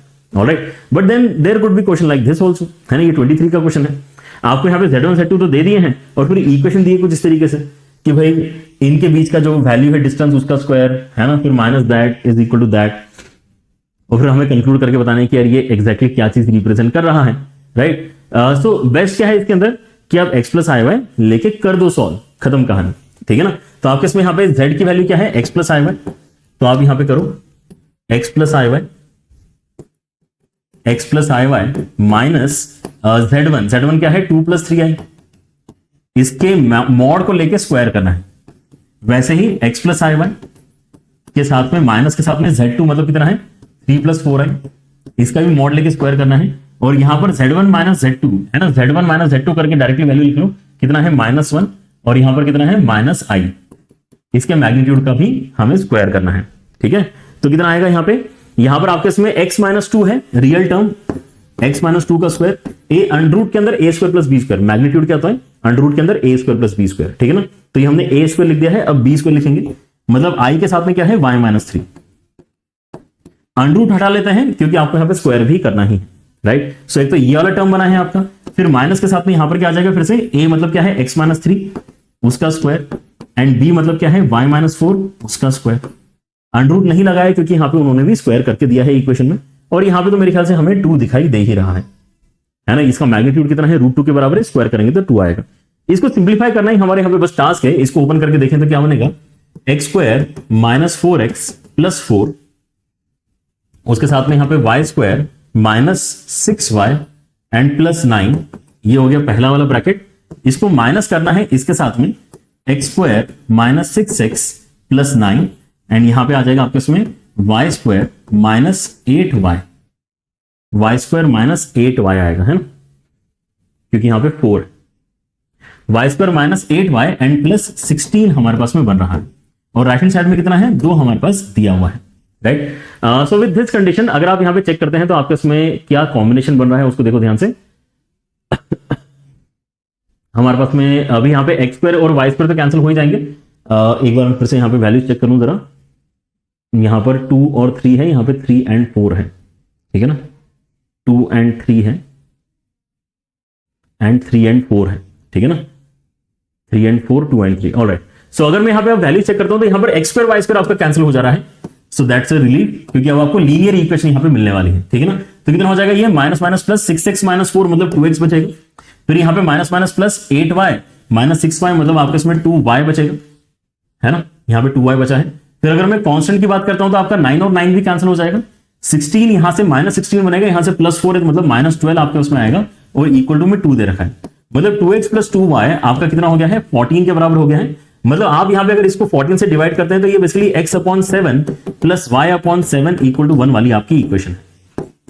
राइट, मतलब आपके यहां पे जो इंटरसेप्ट्स के वैल्यूज हैं वो 7 के बराबर है। इंटरसेप्ट अगर 7 के बराबर तो आपके इंटरसेप्ट का सम कितना है 14 के बराबर है। ठीक है ना, तो ये स्ट्रेट लाइन है जिसके sum of intercept basically coordinate axis पे 14 के बराबर आते हैं, तो यहां पे ए आंसर आपका करेक्ट निकल कर आता है। राइट, सो अगर आपको यहां पे कोई सवाल ज्योमेट्री का फील हो, लेकिन आपको अगर वो ज्योमेट्री नहीं पता है तो क्लियरली उसके अंदर x+i डाल के आपका आंसर आ रहा होता है, so make it a point कि आप यहाँ पे उसकी ज्यादा टेंशन ना लें, वैल्यू डालो, कैलकुलेशन करो, कुछ ना कुछ अच्छा निकल कर आ ही जाएगा, ठीक है ना। बाकी आपके यहाँ पे जो अदर काइंड ऑफ क्वेश्चंस आते हैं जिसके अंदर नॉन ज्योमेट्री होती है, उनकी ज्योमेट्री पहले से पता करके जाने का यहाँ पर बेनिफिट क्या है कि यू हैव दैट कॉन्फिडेंस कि आपको पहले से पता है कि यार ये तो आर्क बनेगा, ये सर्कल बनेगा, ये लाइन बनेगा, ये परपेंडिकुलर बाइसेक्टर है, right. So you have that confidence to basically start the question and you can actually start drawing the geometry rather than actually going with the calculations and finding the equation of that geometry, ठीक है। सो इसी के साथ में हमने यहाँ पर एक बहुत बड़ा सेशन हमारा कंप्लीट किया है। It is almost 2 hours now and 2 घंटे तो वैसे यहाँ पर जो है हमारे रेगुलर सेशन से भी बड़ा ड्यूरेशन है। मैक्सिमम सेशंस आपके 90 मिनट्स के हम प्लान करते हैं। हालांकि जो बच्चे रेगुलर हैं उनको पता है कि हमारे रेगुलर सेशंस भी 2 घंटे, कभी कभी 2.25 घंटे के भी हो जाते हैं in different batches. But then again है ना, आई वाज नॉट एक्सपेक्टिंग कि इन सवालों को और इन सब कॉन्सेप्ट को डिस्कस करने में इतना ज्यादा समय लगेगा। स्टार्टिंग में मैंने जैसे आपको यहाँ पर बोला था कि यार आपका यहाँ पे समय जो है लगभग 75 मिनट्स तो आप यहाँ पर मान के चलो, but I was way out of calculation, इसका मतलब, ठीक है। But then I am very happy कि हमारे पास में अब एक पर्टिकुलर वीडियो है जिसके अंदर सारी इंपॉर्टेंट चीजें डिस्कस्ड है, ठीक है ना। ऐसे आपके पास में यहाँ पे और भी यहाँ पे इंटरेस्टिंग वीडियोस अगर आपने नहीं देखे हैं तो उनको जाके देखो। आपको फर्दर प्रैक्टिस के लिए यहाँ पे क्वेश्चंस में देने वाला हूँ J1 एप्लीकेशन पे, तो वो भी आप सॉल्व जरूर करना। एंड आपने अगर JMPP नहीं ज्वाइन किया है अभी भी ज्वाइन करो। अगर आप यहाँ पे 4-5 पेपर भी अगर दे देते हो before your exam, it will benefit you lot, क्योंकि आपके हर JMPP का वीडियो सॉल्यूशन हम आपको दे रहे हैं जिससे आपके कॉन्सेप्चुअल क्लैरिटी बिल्ड होती है, आप कहां गलती कर रहे हैं आपको पता चलता है। So you can improve on those aspects. इसलिए JMN प्रीटर पेपर्स एंड रिसेंटली भी कई सारे बच्चे यहाँ पे ज्वाइन कर रहे हैं बिकॉज शायद उनके पास में कोई अच्छा ऑनलाइन टेस्ट सीरीज नहीं था। So we are very proud creators of one of the best and most affordable online test series which is JMPP, and we also are teachers जो ग्रेविटी बैच में आपको पढ़ा रहे हैं। ग्रेविटी बैच आपकी revision batch है ना। आप यहाँ पे अभी तो मेरे ख्याल से समय को देखते हुए यहाँ पर जो है डिसाइड कर सकते हैं कि आपको ज्वाइन करना ही नहीं। आपके पास में यहाँ पे लेकिन हमेशा ही एक रनवे है फॉर योर नेक्स्ट अटेम्प्ट। उसके अंदर आप यहाँ पे डेफिनेटली इस बैच का इस्तेमाल करके अपनी लर्निंग आगे बढ़ा सकते हैं, ठीक है ना। ऑलराइट, चलिए तो I guess that's it for the day. Take care everyone, bye bye.